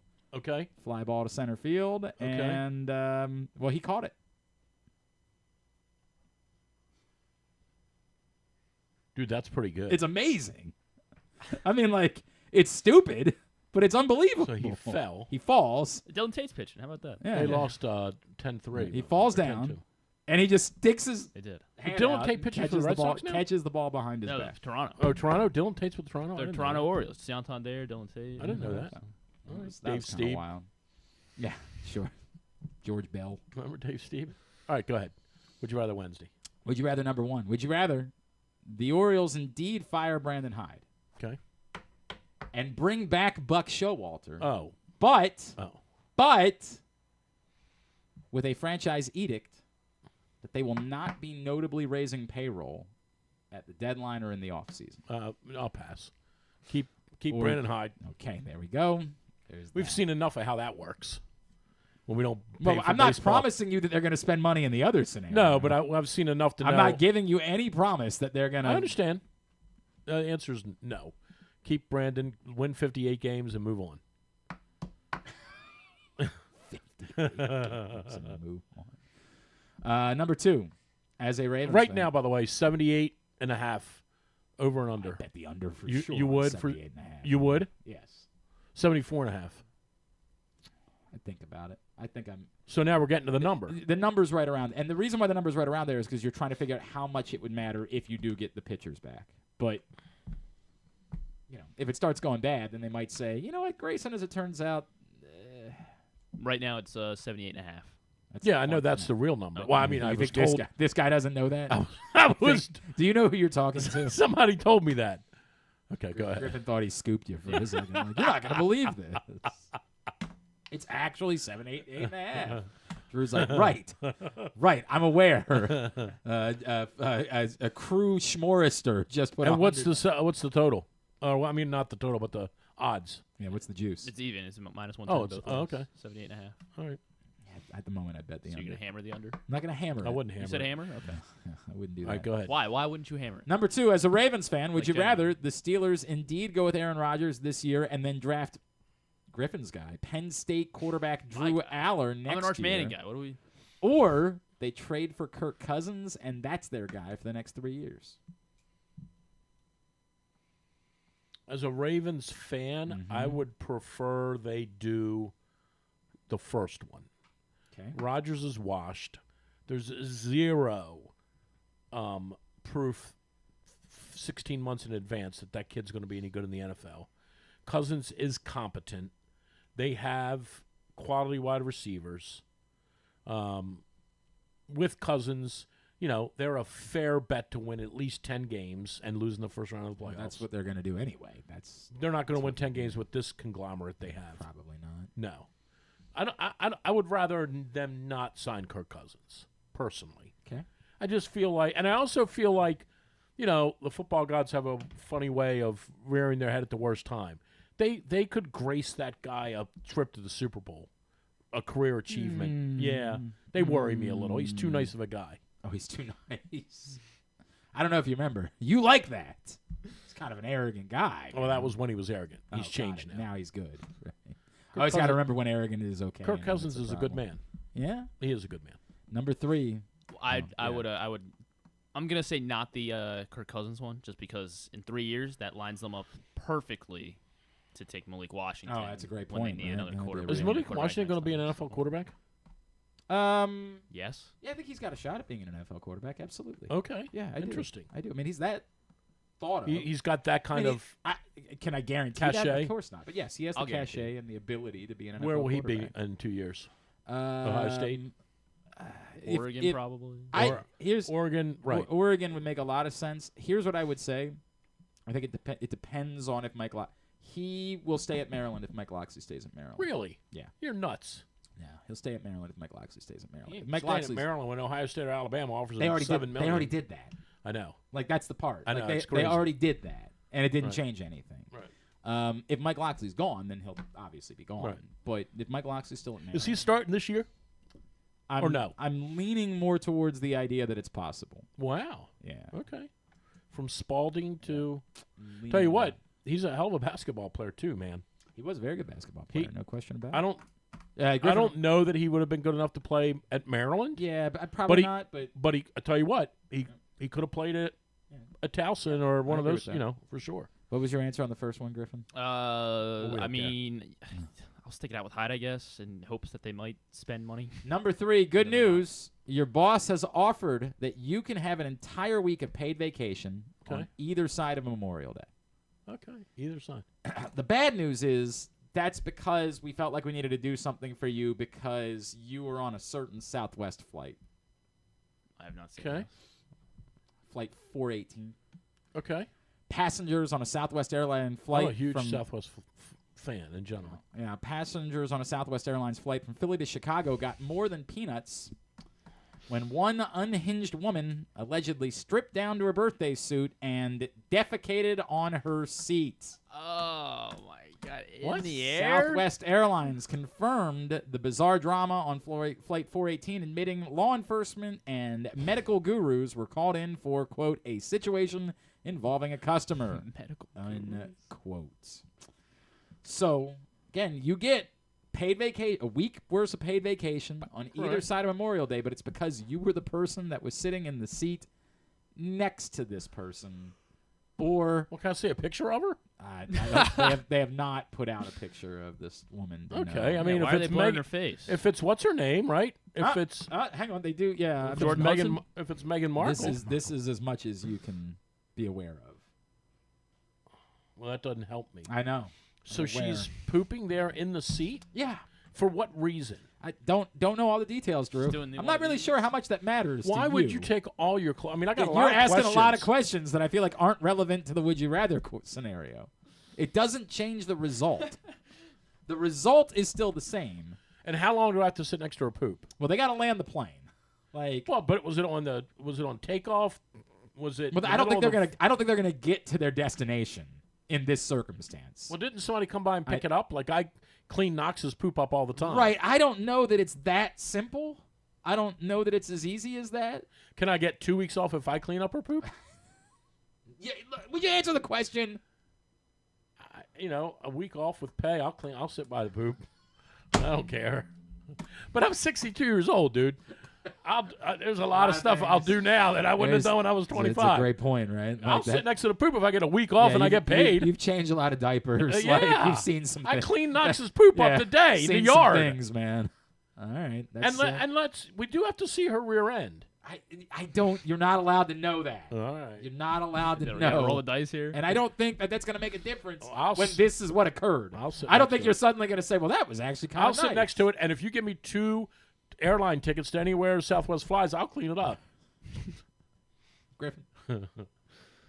They're doing away with open seating. Yeah, I've heard that. Yeah, it's sad. Probably Sad. good. And they're charging for bags. You're going to now. pass. I think I'm gonna. Just going to go to work. You say 3 days. Weirdo? 3 days is Yeah. plenty for you. They're also charging for bags. Yes, I'm aware. Those are things that are happening now. You got I any think other, for all going of them. downhill. You got any other Southwest tidbits that you I wanna think pass for on? all bags, too. Now, you don't even get one now. I don't think. I believe that's unless if you're part of their membership program, I think you get. Okay, but then you're paying for that anyway. Are you?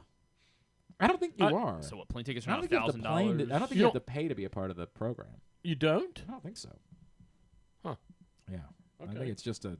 What's give them happened your to email What's happened to address. them? Man, have you paid attention to the economy recently, dog? Yeah, ever since Sleepy Joe. You know. Ever since Sleepy Joe got involved, Great point. everything's gone downhill. Screwed it all up. Now man. we're making it great again. Yeah, thank you. I appreciate that. Are you going to stick around? We got a draft pick. I gotta go. Oh, you got to get out of here. That's I don't sad. feel like talking about baseball draft. That's a great point. Yeah, that's what we're doing. Fairways and Greens coming up on Sunday. Tune in. Tune in. Tune in to find out A, if the show's on, and B, if the producer showed When it might start, right? Yeah, 4-ish. 4:04. First pitch is 4:04:27. Very good. Well, what if I said No, I'll be there. Oh? Yeah, because I just realized my tournament starts at 8 on you're good. Sunday. You're good. And the people demand it. You got to be there. Drew's Morning Dish. Well, we're going to talk about the CJ Cup. Whatever that is. Drew'sMorningDish.com. Yep. What about the girl that won the major over the weekend and then jumped in the water because that's what you do when you win, and she can't swim? What? How about the girl that hit the green in 2 shots and had 12 feet for eagle and 3-putted? Oh, that's not great. That's not great. Who won the thing? Who was the winner? remember the What girl's is this? name. The Evian Masters? Is that No, what it's what is the it? Dinah Shore. Dinah Shore. But it's not called that anymore. They've Okay. changed the name of it. The Chevron, is that what it is? Yeah, I don't even know what it's called anymore. So the winner was Mao Saigo. Okay. And apparently the tradition is you go jump into the water after you win the golf tournament. Right. And they thought that it was just like a foot of water, so it didn't matter. She couldn't swim. And so she was actually like in trouble. Right. But thankfully like the caddy jumped in afterwards and she like grabbed onto him and she was okay. And nobody maybe something you bring up in conversation at some point during the course of the week. Hey, you guys know there's this tradition here. You can swim, right? Maybe that comes up at some point during the course of the round or before she jumps in the water. Maybe the people involved in the tournament pass that information along. Crazy, to her. right? It's nuts, man. All right, have a great week. All right, say hi to Malik Starks for me. We'll make sure we do that. All right. Make sure we do that. Malik Starks is not joining us when we come back in, but we will have a draft pick with a very unique local connection joining us next right here on GCR. Something big is coming to Maryland, but it's more than what you think. Because this year, it's more than a race. It's the Preakness Festival 150. And if there's one event you don't want to miss, it's the Magic of Maryland Music Celebration with DJ D-Nice, Club Quarantine 5 Live, BSO alongside conductor Igmar Thomas, special performances by Deborah Cox, Jadakiss, Too Short, and more. Tickets are limited. Find them and see all other events free and ticketed at PreaknessFestival.com. What makes the Costas Inn so special? This is Stan the Fan telling you that it's the people that work for you, cooking and serving. But that menu is also special with a capital S. Soups, salads, the raw bar, pasta dishes, seafood specialties, and entrees like the Costas combos, steaks, chops, ribs, amazingly delicious meatloaf, and all manner of delicious filling sandwiches, including pit beef and turkey and subs. Of course, the steamed crabs are as good as you you can get anywhere, and they serve them 12 months a year. The crab cakes are out of this world. Costas is open 7 days a week for lunch and dinner at 4100 North Point Boulevard. And coming soon, very soon, Costas in Timonium at the OTB Parlor at Timonium Racecourse. We'll get you the opening date real soon. Make the most out of every day in your Toyota RAV4. Available in hybrid or gas-only models. A RAV4 can get you where you want to go in style. Check out buyatoyota.com for deals on new RAV4s from your local Toyota dealer today. The latest edition of Press Box is available now, and on the cover, Luke Jackson looks at the long road back from Tommy John surgery for Orioles closer Felix Bautista, as well as Kyle Bradish and Tyler Wells. Also inside, we learn more about new Maryland basketball coach Buzz Williams from the players who have played for him at other stops. Plus, evaluators around baseball chime in on Orioles' top prospect Samuel Basayo. Press Box is available for free at over 500 locations throughout the region, including 60 Royal Farm stores. Or you can read the entire issue online at PressBoxOnline.com, where you can also find great betting advice and the best daily coverage of the Orioles, Ravens, and Terps. Need a trophy or award that's as unique as the achievement? Look no further than Crown Trophy. With locations in Owings Mills and Gaithersburg, they specialize in custom trophies, plaques, and medals for any occasion. From sports and academic awards to employee recognition and corporate gifts, visit crowntrophy.com today and let them help you create a lasting memory for your school, team, or business. Crown Trophy is a proud supporter of the Maryland Public Secondary Schools Athletic Association. crowntrophy.com. One of the things that's definitely wrong with this country is that this dude still has a job somehow, some way. Glenn Clark. Just 1 second. Hang on. Before you leave, one of your friends wanted to check in real quick and say hello. Before you leave, I wanted to... This quote. Of course Drew is okay with some feces. He's been Depends himself for a decade. Tell John Proctor I'm going to punch him right in the face the next time I see him. Proctor, you know what I like about you? Nothing. There you go. It's just hello from a friend. Checking in this morning to say hi. All right. It is a Wednesday edition, a Would You Rather Wednesday edition of Glenn Clark Radio, but we're going to continue to meet the members of the Baltimore Ravens draft class. And really excited about this one because I didn't even think about this in the build up to the draft, and then after we saw that he was selected by the Ravens, I was diving through his bio and I said, "Oh, I remember this story." We'll let him talk a little bit more about it. Joining us now, 7th round pick of the Baltimore Ravens, offensive lineman out of LSU, and a man with a unique connection to this area. He is now Ravens offensive lineman Garrett Dellinger, and he is with us this morning here on GCR. Garrett, it's Glenn in Baltimore. It's great to chat with you, man. Congratulations. Thank you for taking the time for us. Yeah, no, thank you. I really appreciate it. Garrett, I don't know that you've ever been to this area before. I have no idea if that's the case or not. But were your parents a little bit excited when they found out it was going to be the Baltimore Ravens? Yeah, they were. So my mom grew up in Maryland. I was born in Maryland, lived there for my first 5 years. Okay. So I remember a little, not too much. Right. But my whole entire mom's side of the family is still there. Dude, that's so – and like when you say Maryland, I mean, it's really here, right? She went to Mercy, correct? It's high school? Yeah, and then they went to Towson. Yeah. And then, yeah. And so I know the story is both of your parents play basketball at Towson, correct? Yep. That's such a cool thing, man. Like, you know they're going to have to be hitting you up to get out there for a game now. Like, that's the way that it's going to have to work. Did you have any sense at all in the lead up to the draft that, like, the Ravens were in play? And, like, had you guys talked about that at all? Like, hey, man, that's kind of cool. You're going to be around a lot of family if that works out that way. Yeah. We kind of knew they were in play. They were one of the teams that kind of, like, had a higher pick for me. And so at that point, I was kind of just waiting. And when I got their phone call, I saw the 443. And my mom's got that. My dad's got that. My aunt and uncles had that. And so I already knew who it was. And so, yeah. Dude, that was awesome. That's so cool, man. What a unique part of the story. So now I need to know why was it football for you instead of the family business, right? And I believe you have a brother that was also a football player, correct? Yeah. So why football instead of maybe pursuing the family business over the years? Well, so I did pursue the family business of basketball. Okay. But then in 9th grade, I got my first offer from Michigan State for football, and that kind of killed the family dream. So. Yeah, right. Like, it looks like my path might be taking me a little bit of a different way. Yeah. Maybe it worked out for you guys. And then, by the way, that's okay. That's working out significantly for you. Yeah. There's no doubt about it. Yeah. Garrett, I know for a lot of guys, like, it can be disappointing. Expectations are you don't have to sit around and wait all weekend. But on the flip side, you get a phone call that there's a team that wants you and is bringing you in and prioritize. What is that range of emotions like for you on Saturday as you're waiting for that call? It was crazy because, you're just waiting. You don't know when it's going to come.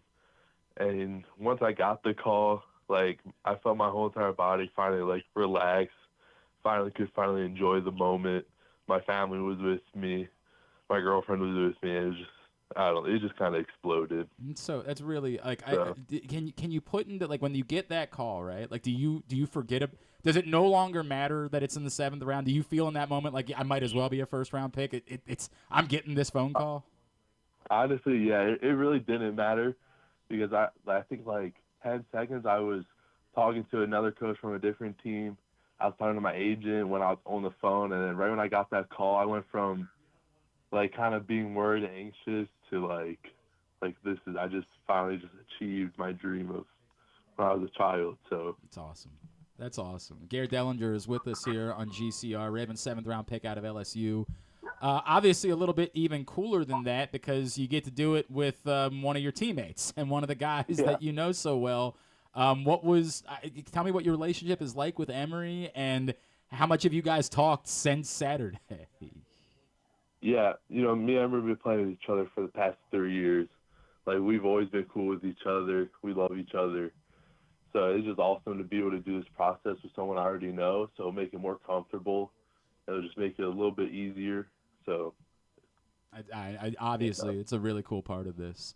Garrett, you talk about you get that first offer in 9th grade, right? Like, when did it become real to you that like the NFL was in play? Was there a game? Was there a matchup? Was there a moment that it struck you like this isn't just what I'm doing right now. This might be something that I could do for a living. Yeah. So growing up, it was mostly like use football to pay for college. Mm-hmm. That was like my biggest reasons to play. And then my brother played football to pay for his college. And so I got the offers, went to college. I think it was probably like the end of my sophomore year.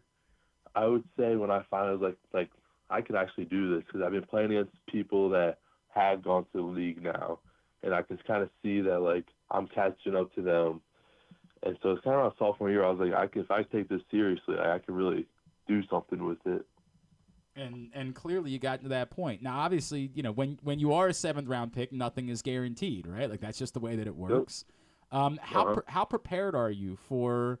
Hey, this is great. It's a great step in the journey, but you still have a lot more work to do in order to carve out that career for yourself. Yeah, for sure. I mean, all this is doing is all I needed was a foot in, and this just gives me that foot in to show the team that I can work. I'm gonna come in and work, do my stuff, and so all I needed is that one chance, and they took that chance with me. So then now they get a player that's gonna come in, do great things. That was the part that I wanted to get to, right? Like, and I wonder if maybe this is a chip on the shoulder type of thing. That, like, you've got something to prove not only for yourself, but maybe to, like, all of the other teams that had a chance to grab you for 6 rounds and didn't take that chance.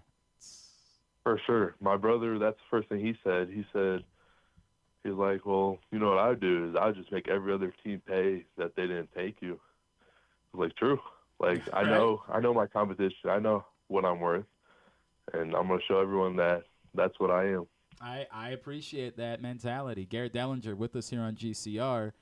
Garrett, I wonder what, like, how competitive is your family, right? Like, it's a family full of athletes.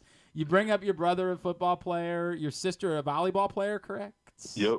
And obviously, a volleyball player. So, like, are you guys, like, just naturally, whatever you're together, it's got to be some sort of competition of some sort? It is at all times a competition.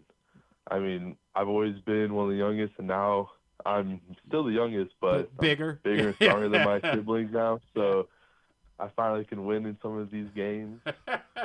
But it's always a competition. But that's just how we grew up. And sometimes when I'm with other people, I got to realize that this isn't my time. I got to cool down a little. You're realizing that you're taking like a neighborhood game of kickball way too seriously. Yeah. What is it that you guys compete in mostly? If it's from freaking video games to whoever can catch the most fish outside, it literally could be anything. And how much of that is really even about skill? Like, isn't that more like luck than anything else, fishing? In this family, it might be the most lucky game ever, but we'll all consider it skill if we win. And okay, are you the type that kind of like rubs it in everybody's faces for a little while after you win? No, none of us really do that, because then it becomes more of annoying. But we'll take our winnings, and once we win, we will a little. But after that, we let it go. Did you keep playing basketball as you adapted to football, or did you just completely give it up at that point? Yeah, so then I played my 10th grade year. Okay. And then after that, I knew I was going to be a early enrollee. So I knew I wasn't going to play my senior year, so I quit after my 10th grade year. I understand that entirely. Are your parents like still? Do they? I know your dad also played at Cleveland State. Did they follow like Towson? Do they watch games? Are they like still invested in the program at all? I'm sure my dad is. I don't think my mom is anymore. Okay, all right.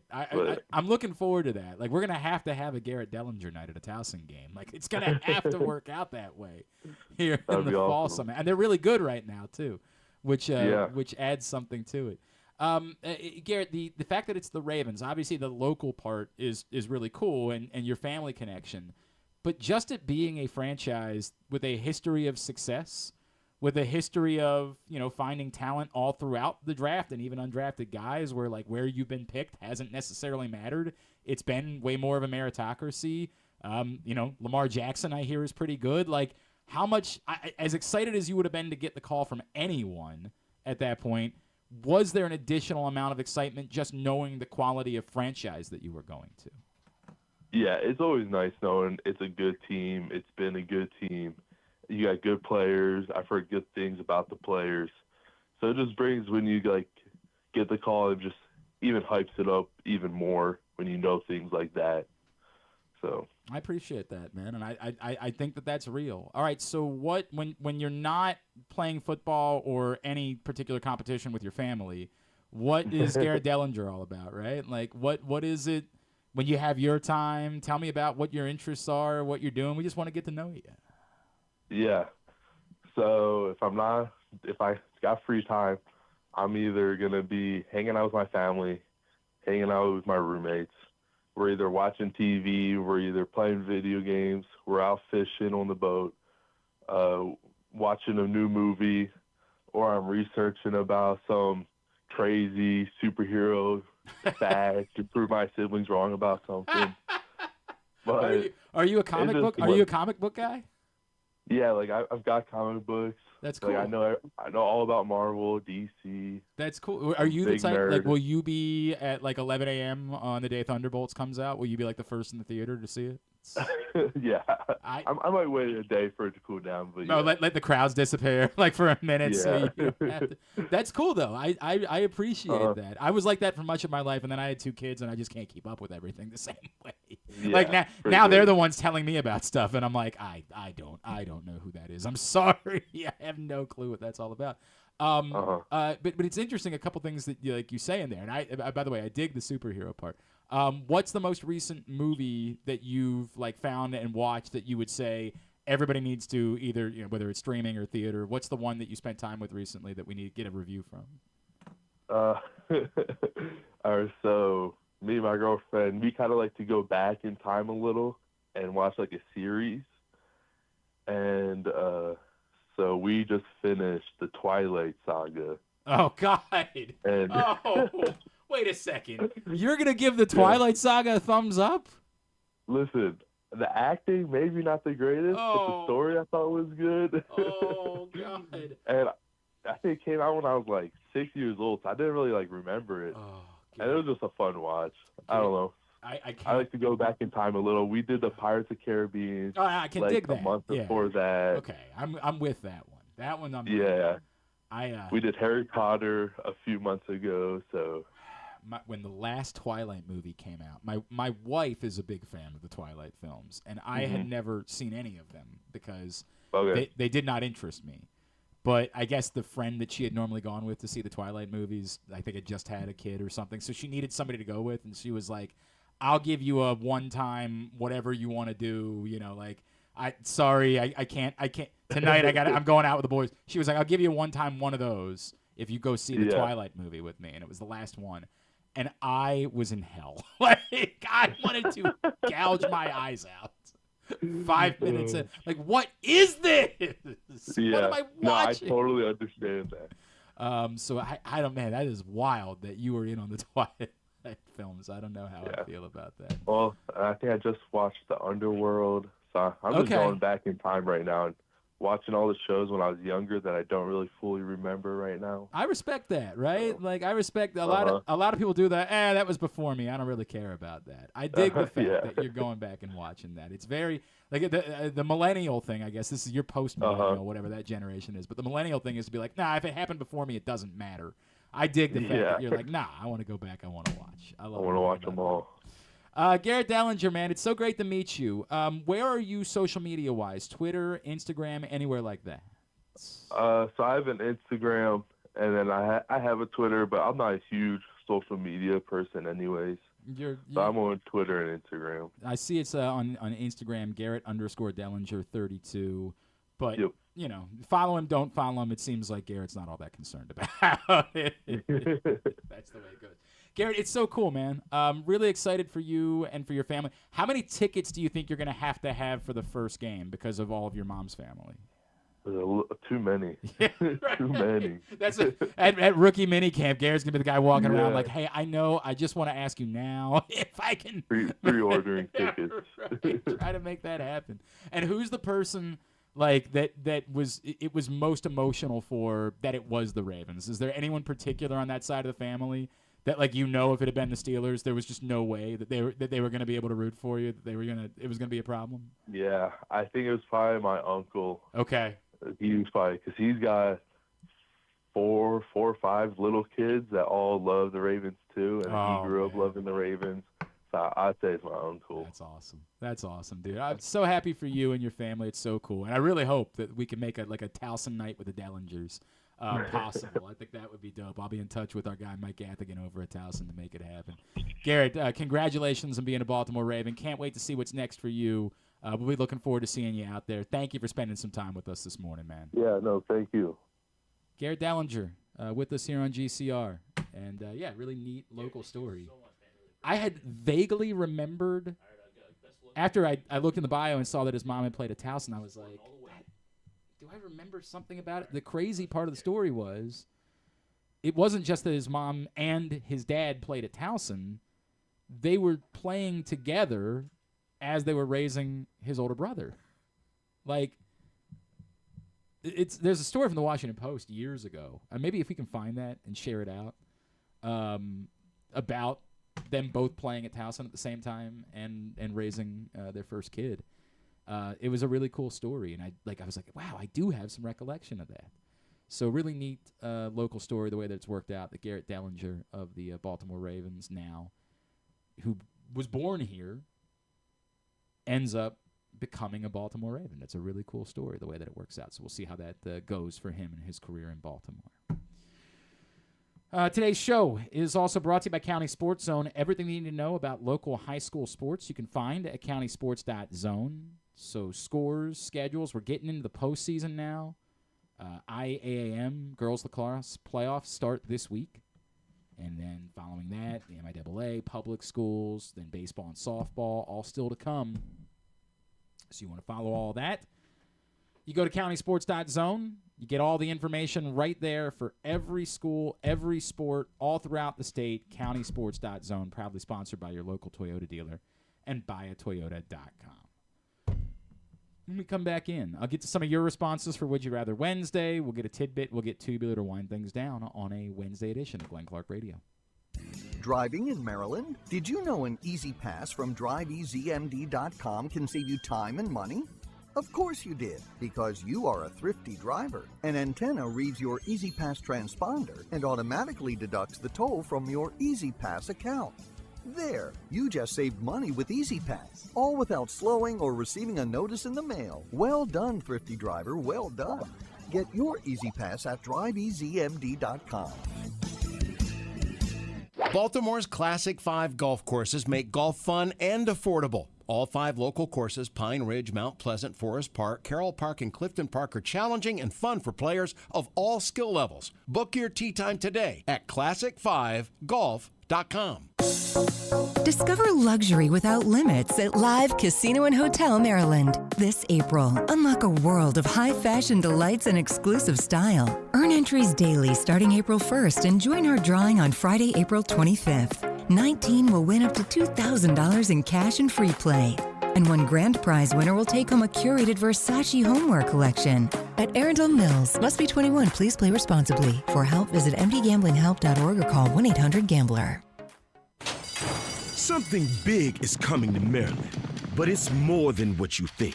Because this year, it's more than a race. It's the Preakness Festival 150. And if there's one event you don't want to miss, it's the Magic of Maryland Music Celebration with DJ D-Nice, Club Quarantine 5 Live, BSO alongside conductor Igmar Thomas, special performances by Deborah Cox, Jadakiss, Too Short, and more. Tickets are limited. Find them and see all other events free and ticketed at PreaknessFestival.com.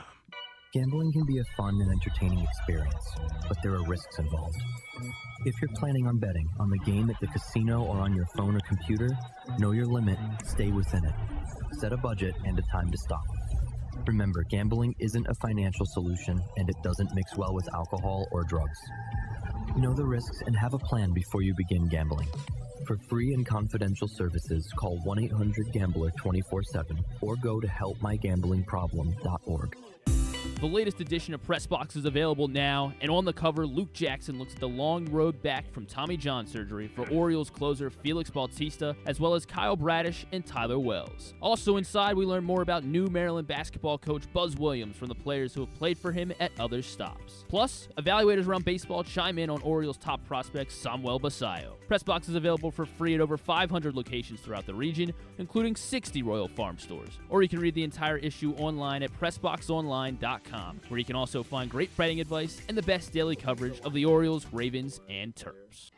Contrary to what some people believe, I actually like this guy when he sleeps. Glenn Clark, talking sports. All right, back in here on GCR. John and Little Rock want to know about the undrafted free agents. The one that I think got the most attention was Jared Penning, who is Trevor Penning's younger brother. I don't know that makes him good at football, but Jonathan Ogden's younger brother was once a Baltimore Raven, and, believe it or not, wasn't Jonathan Ogden. What? Great guy, really nice guy, but that's about it. Towson linebacker Fortabow? Yeah, I saw that, but he's not even a signing. He's just an invite to Mm-hmm. camp, I believe. Oh, yeah, you're right. Yes, invite. The one that I see a couple people were raving about was the linebacker from Iowa, Jay Higgins. And if there's a spot where you'd look at the roster and say, is there room for, like an undrafted? The Ravens do have a history of undrafted free agent inside linebackers, like guys that were kind of off the radar and found a home in Baltimore. So, and if you look at a position on the roster where it seems like they could use some help, like I certainly think of guys like Donnell Ellerbe, who ended up being a vital part of the Super Bowl championship team, who was an undrafted inside linebacker. So Jay Higgins, the inside linebacker from Iowa, would be one that I would have my eye on. They do bring in Teddy Buchanan in the draft, but it's kind of clear that they weren't. I always say they didn't. It would be incorrect for me to say they completely lost faith in Trenton Simpson. I don't believe that's the case. I think that a year ago, Trenton Simpson got hurt. Somebody else stepped in and looked really good, and then it was kind of easy to stick with that. And so I don't want to be over dramatic. Jameel McClain was also an undrafted guy, wasn't he? God, they were nothing but undrafted inside linebackers for a little while. I don't think that they've written off Trenton Simpson at all. I think they are okay. He was undrafted. That's what I thought. I feel like there was somebody else that was undrafted that ended up. Was Josh Bynes also undrafted? I think so, yeah. Like, was it just I'm pretty nothing sure, yeah. but undrafted inside linebackers for a little while? Yeah, Josh Bynes was undrafted. I feel like there might be another one. Was too. Steven Means drafted? Not that I guess he didn't spend quite as much time. But Yeah, and he wasn't an inside linebacker. He was. Yeah, you're right. More of God, this is gonna drive me crazy. Means was a 5th-round pick. Means was a 5th-round pick. And by the Bucks, but Zach Orr, I believe, might have been undrafted too. Was Peanut Owasso undrafted? Like, was it nothing but Zach Orr was undrafted. What about Peanut Owasso? Spell yeah, it. I know, right? On Wassor. Yeah. Patrick. He was undrafted. Like, it was just nothing but undrafted inside linebackers. Congratulations to Fortebow. And, right? Yeah. Well, I think he's Jay Higgins is the guy from Iowa. Like, they have an unbelievable history with undrafted inside linebackers. And it does feel like there's room there. Look, obviously Roquan's on, and Roquan, Trenton Simpson, Teddy Buchanan are all part of the story. As long as Teddy Buchanan, doesn't completely fall on his face or something like that. They're all part of the story for sure. And I would say after that, I think everybody has about the same opportunity. They brought in Jacob Hummel. I don't think that they're married. I mean, he's a special teams guy, right? Like, I would assume that Jacob Hummel's on the team. I take that back. I think Jacob Hummel's on the team. I just think there's opportunities there, uniquely at inside linebacker, that might not be there at other positions that are... Like, it's really hard for me to fathom right now an undrafted tight end. It would have to involve... That's the only tight end they brought in, right? Right, Pitt. right. He's a D2, Division II guy. But a guy that everybody was also, like, a little bit more interested in as a D2 guy. Wide receiver, it'd be hard for me to see an undrafted wide receiver making the team at the moment. Even at edge. The other one everyone I think was they liked was Thomas, or people on Twitter at least. Right. Thomas Perry, the Middlebury College Division III guy. I don't know anything about him. What's his story? I mean, I don't know, he was just an All-American at Middlebury. Okay. D3. Yeah, and D3. That's not really a... Rappaport reported it first for some reason, so that was why. This might be a relationship with an agent, too. What about, is there a defensive tackle? Because that D tackle. That would also be an area where you could see a path to somebody making the roster. Look, I mean, the Ravens... Jason Jones out of Auburn. Okay. The Ravens have proven that they'll give everybody a shot. Like, I don't... To say that there's no way that an undrafted cornerback can make the team, like, they've done that before, but... Nash Hutmacher from Nebraska. Not familiar. Nebraska. Not familiar with his work. And his Twitter name is the Polar Bear. So. Okay. And I never know one of these... part of the problem is a lot of times you need to look and see how much, like, signing bonus some of these guys got. That'll tell you. And it'll tell you a little bit more about what they think. Not that that's the ultimate difference maker. I mean, Michael Pierce, who just retired, obviously was completely off the radar. But sometimes you can see, I think I saw Higgins was like a $20,000 signing bonus, so that's a little bit more of a priority in that spot. And I think we'd say to you that they feel like there's, I mean, $20,000 to the Ravens is not make or break. It certainly does not guarantee that it's going to be a guy that's going to be on the team. But some of these guys are getting like $5,000. Like, they're just getting a come in here, run around with us type of money. So, I don't know. That's all I have to say about the undrafted free agents. Sorry, I can't really break them down, but we will see as we get closer. Would you rather Wednesday? Some responses that have come in from our buddy Paul Valley from the Bat-Around says, I'd rather the Steelers have Kirk Cousins because the Ravens D would eat him alive, and we know he can't win big games. There's something to be said for that, right? Yeah, like, I mean, I think both. I don't think either one scares you, I guess. Like the only thing, yes, neither one of them scares me. My argument for why I would say Kirk Cousins is because there's a chance Drew Aller might be good. Right, I would always rather be committed to people that I think have a ceiling. There's a chance. Will Howard's good too. Sure, I think there's Man, so I think there's a ceiling.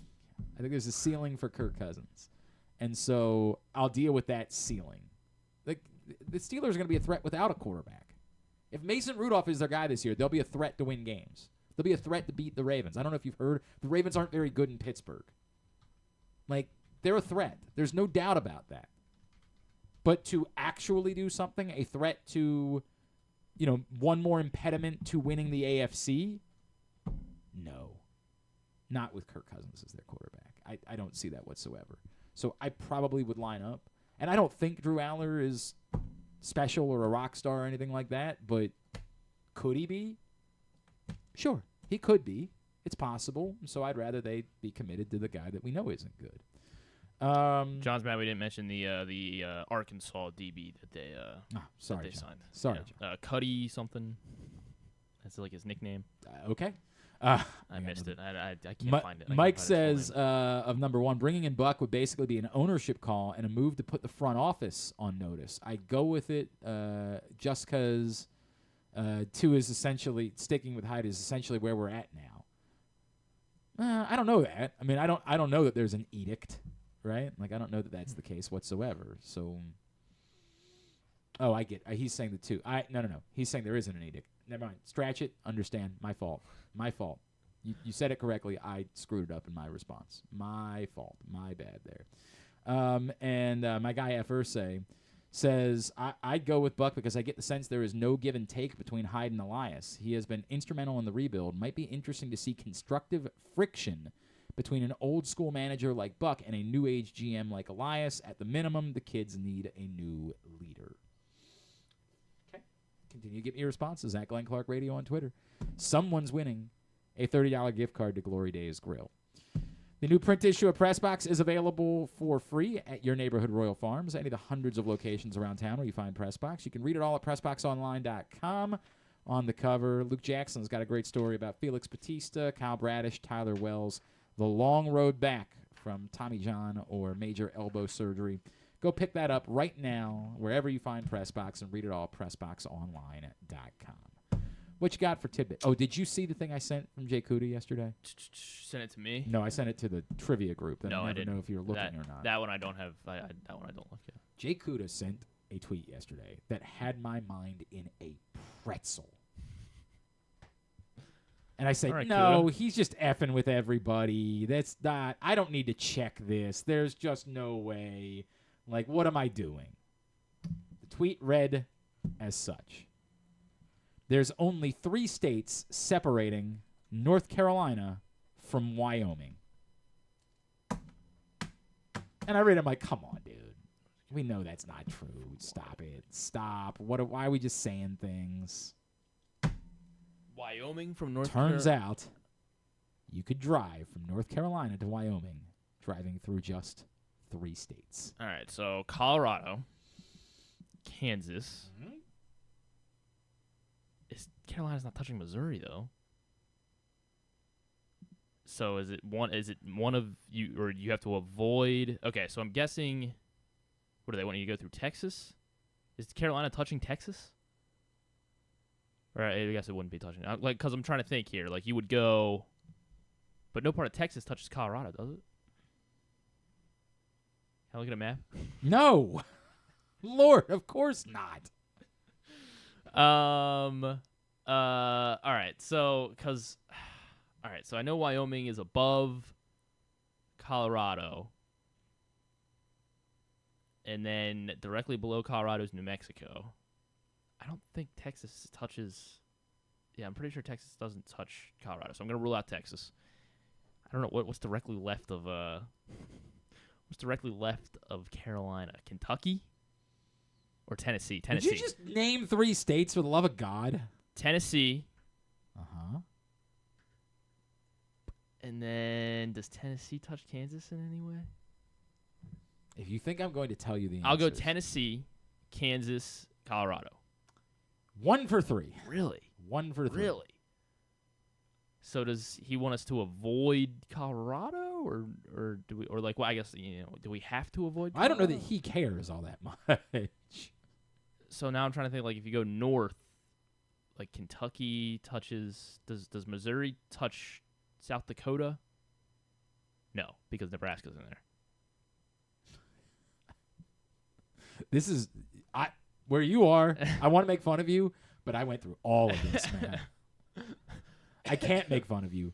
I was in a pretzel for 10 minutes last night.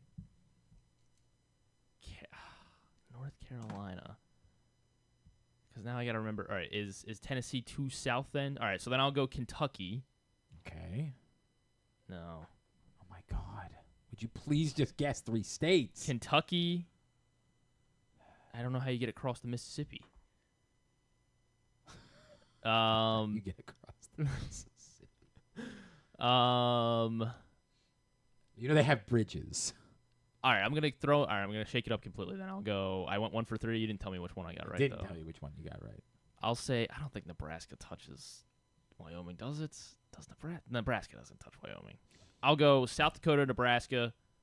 I thought you just said you did. All right, I'm sorry. I'm not getting involved. Well, you touch South Dakota, then Nebraska. Okay. Right? Or am I wrong? I just are say the 3 Dakotas states directly above. Say 3 states. South Dakota, Iowa. I mean, I know it's wrong though. What I'm about to say, because North Carolina doesn't touch Missouri, or doesn't touch like Iowa. I'll stick with Missouri. Okay. You have to go through there. You got to go through the gateway. Okay. You have to name 2 others. Carolina. Oh my God. I can't remember what is directly left Oh my God. to North Carolina. All right, Kentucky. Okay. Missouri, Kansas, but Kansas doesn't touch Wyoming. Kentucky, Missouri, Kansas. You're again 1 for 3. Okay. Yeah, I don't know why I would guess 2 of the same that I already guessed.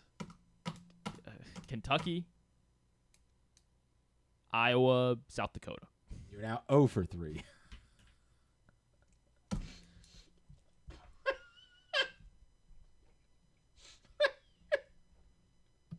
Oh, man. All right, so it's none of those. Tennessee. Okay. What did I say that I got was 0 for 3? Kentucky, South Dakota, Kansas. You said Kansas was 0 for 3. I think you said a lot of things, man. My head's spinning. Tennessee, Missouri. I think I said South Dakota, and you said that wasn't right. Kentucky or Tennessee, Mizzou. I don't think. Colorado. You are 2 for 3. Okay.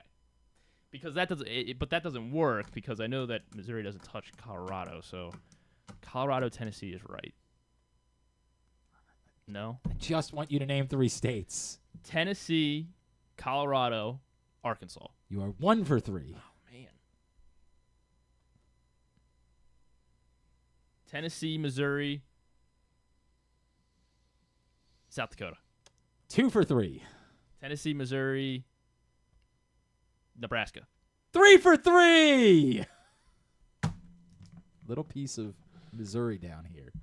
There's this little. Hang on. We start. Oh, damn it! I'll just pull up my own map. You can pull up your own map. You start down here in North Carolina, and North Carolina, of course, takes you right into Tennessee. And then there's this tiny little sliver of Missouri that borders Tennessee, and it takes you right in. And then again, a tiny little sliver in the upper northwest part of Missouri that borders Nebraska, and then Nebraska takes you right into Wyoming.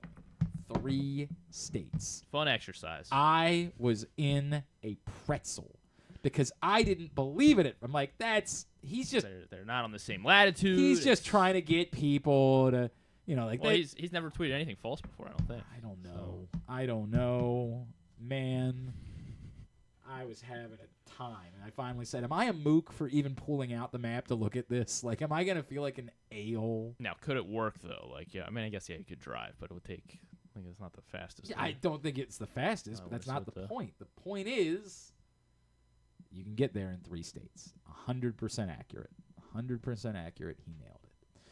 All right, very good. I don't know what happened there. Do you want to do a tidbit? I mean, I did. I still have a Tomoyuki Sagano one. If we do we still care about him? Yeah, man. I don't know. What was I? Oh, there. Okay, NBA playoff wise. So NBA playoff teams. So in the playoffs, NBA teams previously were 1,176 and 0. They were 1,176 and 0 when in the last 20 years when they were up by 7 points with less than 40 seconds remaining in a basketball until, game. Of course, the Bucks decided they didn't want to hold on to the ball. Bucks were up 118 to 111 with 39 seconds left last night before they lost 119 to 118 at the hands of the Pacers and Tyrese Halliburton. So, yeah. Respect all around between Brook Lopez and the mascot. Can you imagine? So it's going to be Cooper Flagg and Giannis on the same court together in Washington. Oh, yeah. That's going to be not happening. So, yeah. What do you mean?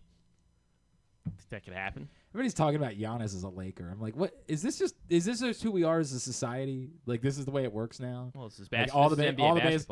All the baseball players become Dodgers or Yankees, and all the basketball players become Lakers. Like, what happened to us? We used to be a proper country. Like, what occurred? My God. Anyway, go ahead. I'm going to look up the route now to see if it. I mean, I guess it more or less takes. Oh my God, you're obsessed with.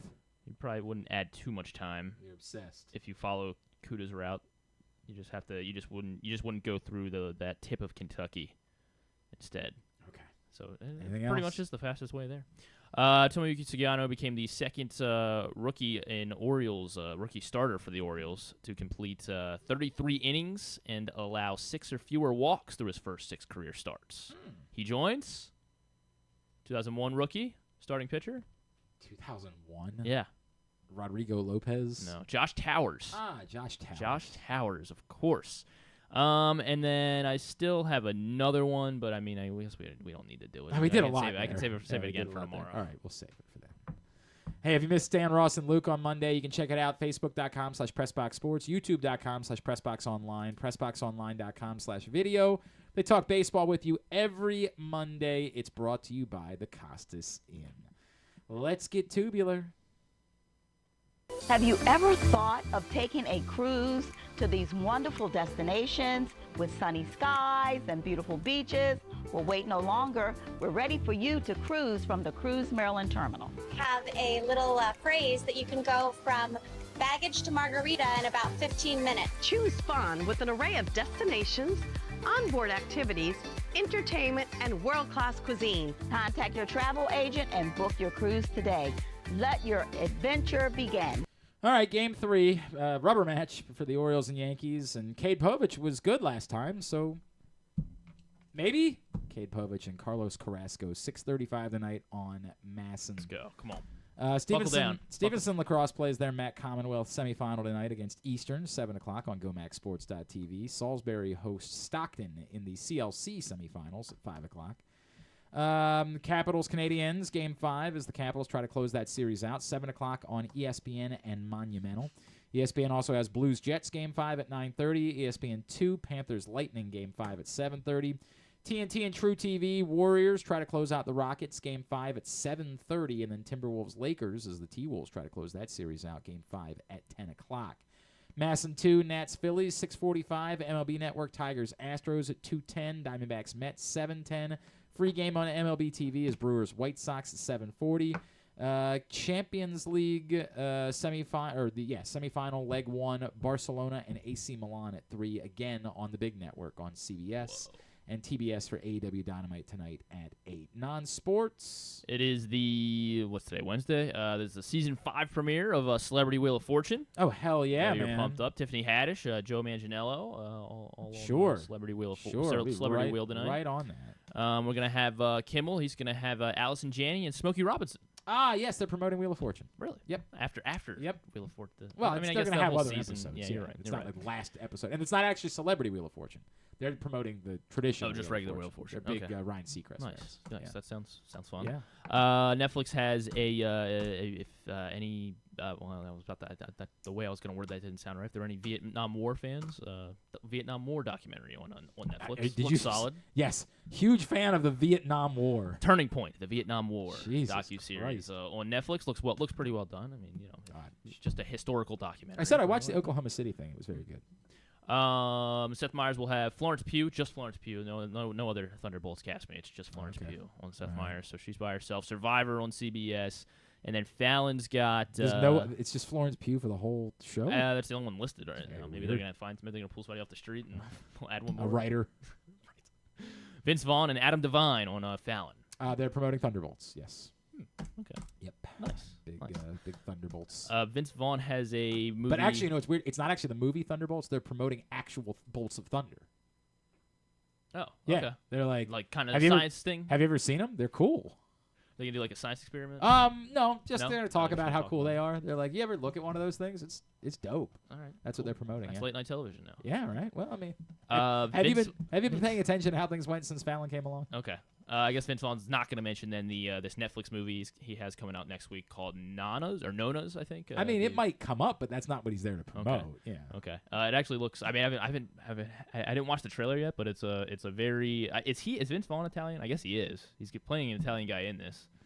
He has an Italian restaurant, but Susan Sarandon's in it, Joe Manganiello's in it, Lorraine Bracco. Whenever I go to an Italian restaurant, I have a bottle of red and a bottle of white. Drea De Matteo's in it.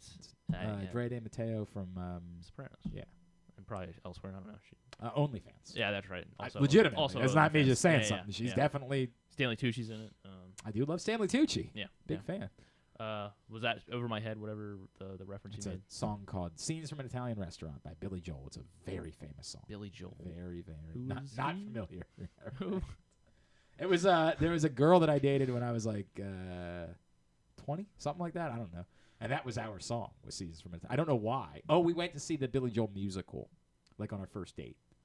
We went to see the Moving Out. I think played at the Hippodrome or somewhere like that. Moving Out. I was always a fan of the song, and we were like singing it together, and so we just decided that was going to be our song. Not Moving Out. What? Not Moving Out was the song. Was your song? It was not Moving Out. No, Okay. it was Scenes from an Italian Restaurant. Brenda and Eddie had it already by the summer. It's like 3 different songs in one. Billy Joel. John said apparently it's Inter. Really? It's Inter Milan, not AC tonight. Is it? Yeah. You sure? I mean, I'm just sure? relaying John's message. Don't shoot the messenger here. I wouldn't possibly know. I have no idea. All right, go ahead. I think that's it. I think that's everything. It is Inter Milan. Okay. That's why I said Inter Milan. Obviously. Okay. I thought. Okay. Yeah, Obviously. You may have said AC. I said I probably did. I don't know. Air Whatever. conditioner Milan. No, it's Inter Milan, of course. That's what. Inter. Internazionale or whatever that is. All right. Anything else? Nope. That's it. All right. Very good. Thanks today to Drew Forrester. Thanks also to Garrett Dellinger, Ravens 7th round pick. And also thanks to Mike Renner. We'll get that up in the greatest hits section of the Say His Name and He Appears. I believe in Joe Hendry. Tab at GlennClarkRadio.com. Tomorrow on the program, Rick Neuheisel is going to join us. Some more thoughts about the draft. It's probably about enough of that. That's when that. I think that expires after. I just realized that as I'm saying it. I'm like, we're still doing that? But I get it. I mean, I know that we're still draft, interested in dude. these players. It's a draft. And stuff and things? Yeah, stuff and things. Okay, stuff and things. Thanks, everybody at PressBox, all of our great sponsors and partners, including the Preakness Festival, Live Casino and Hotel, Cruise Maryland, Crown Trophy, Easy Pass, Baltimore's Classic 5 Golf Courses, HelpMyGamblingProblem.org, Costas Inn, Maryland Sports, your local Toyota dealer, buyatoyota.com. Thanks to Griffin at Griffin_Bass. Follow us, Twitter, Instagram, and TikTok at Glenn Clark Radio. Have a great Wednesday evening. Go Birds. Duke sucks.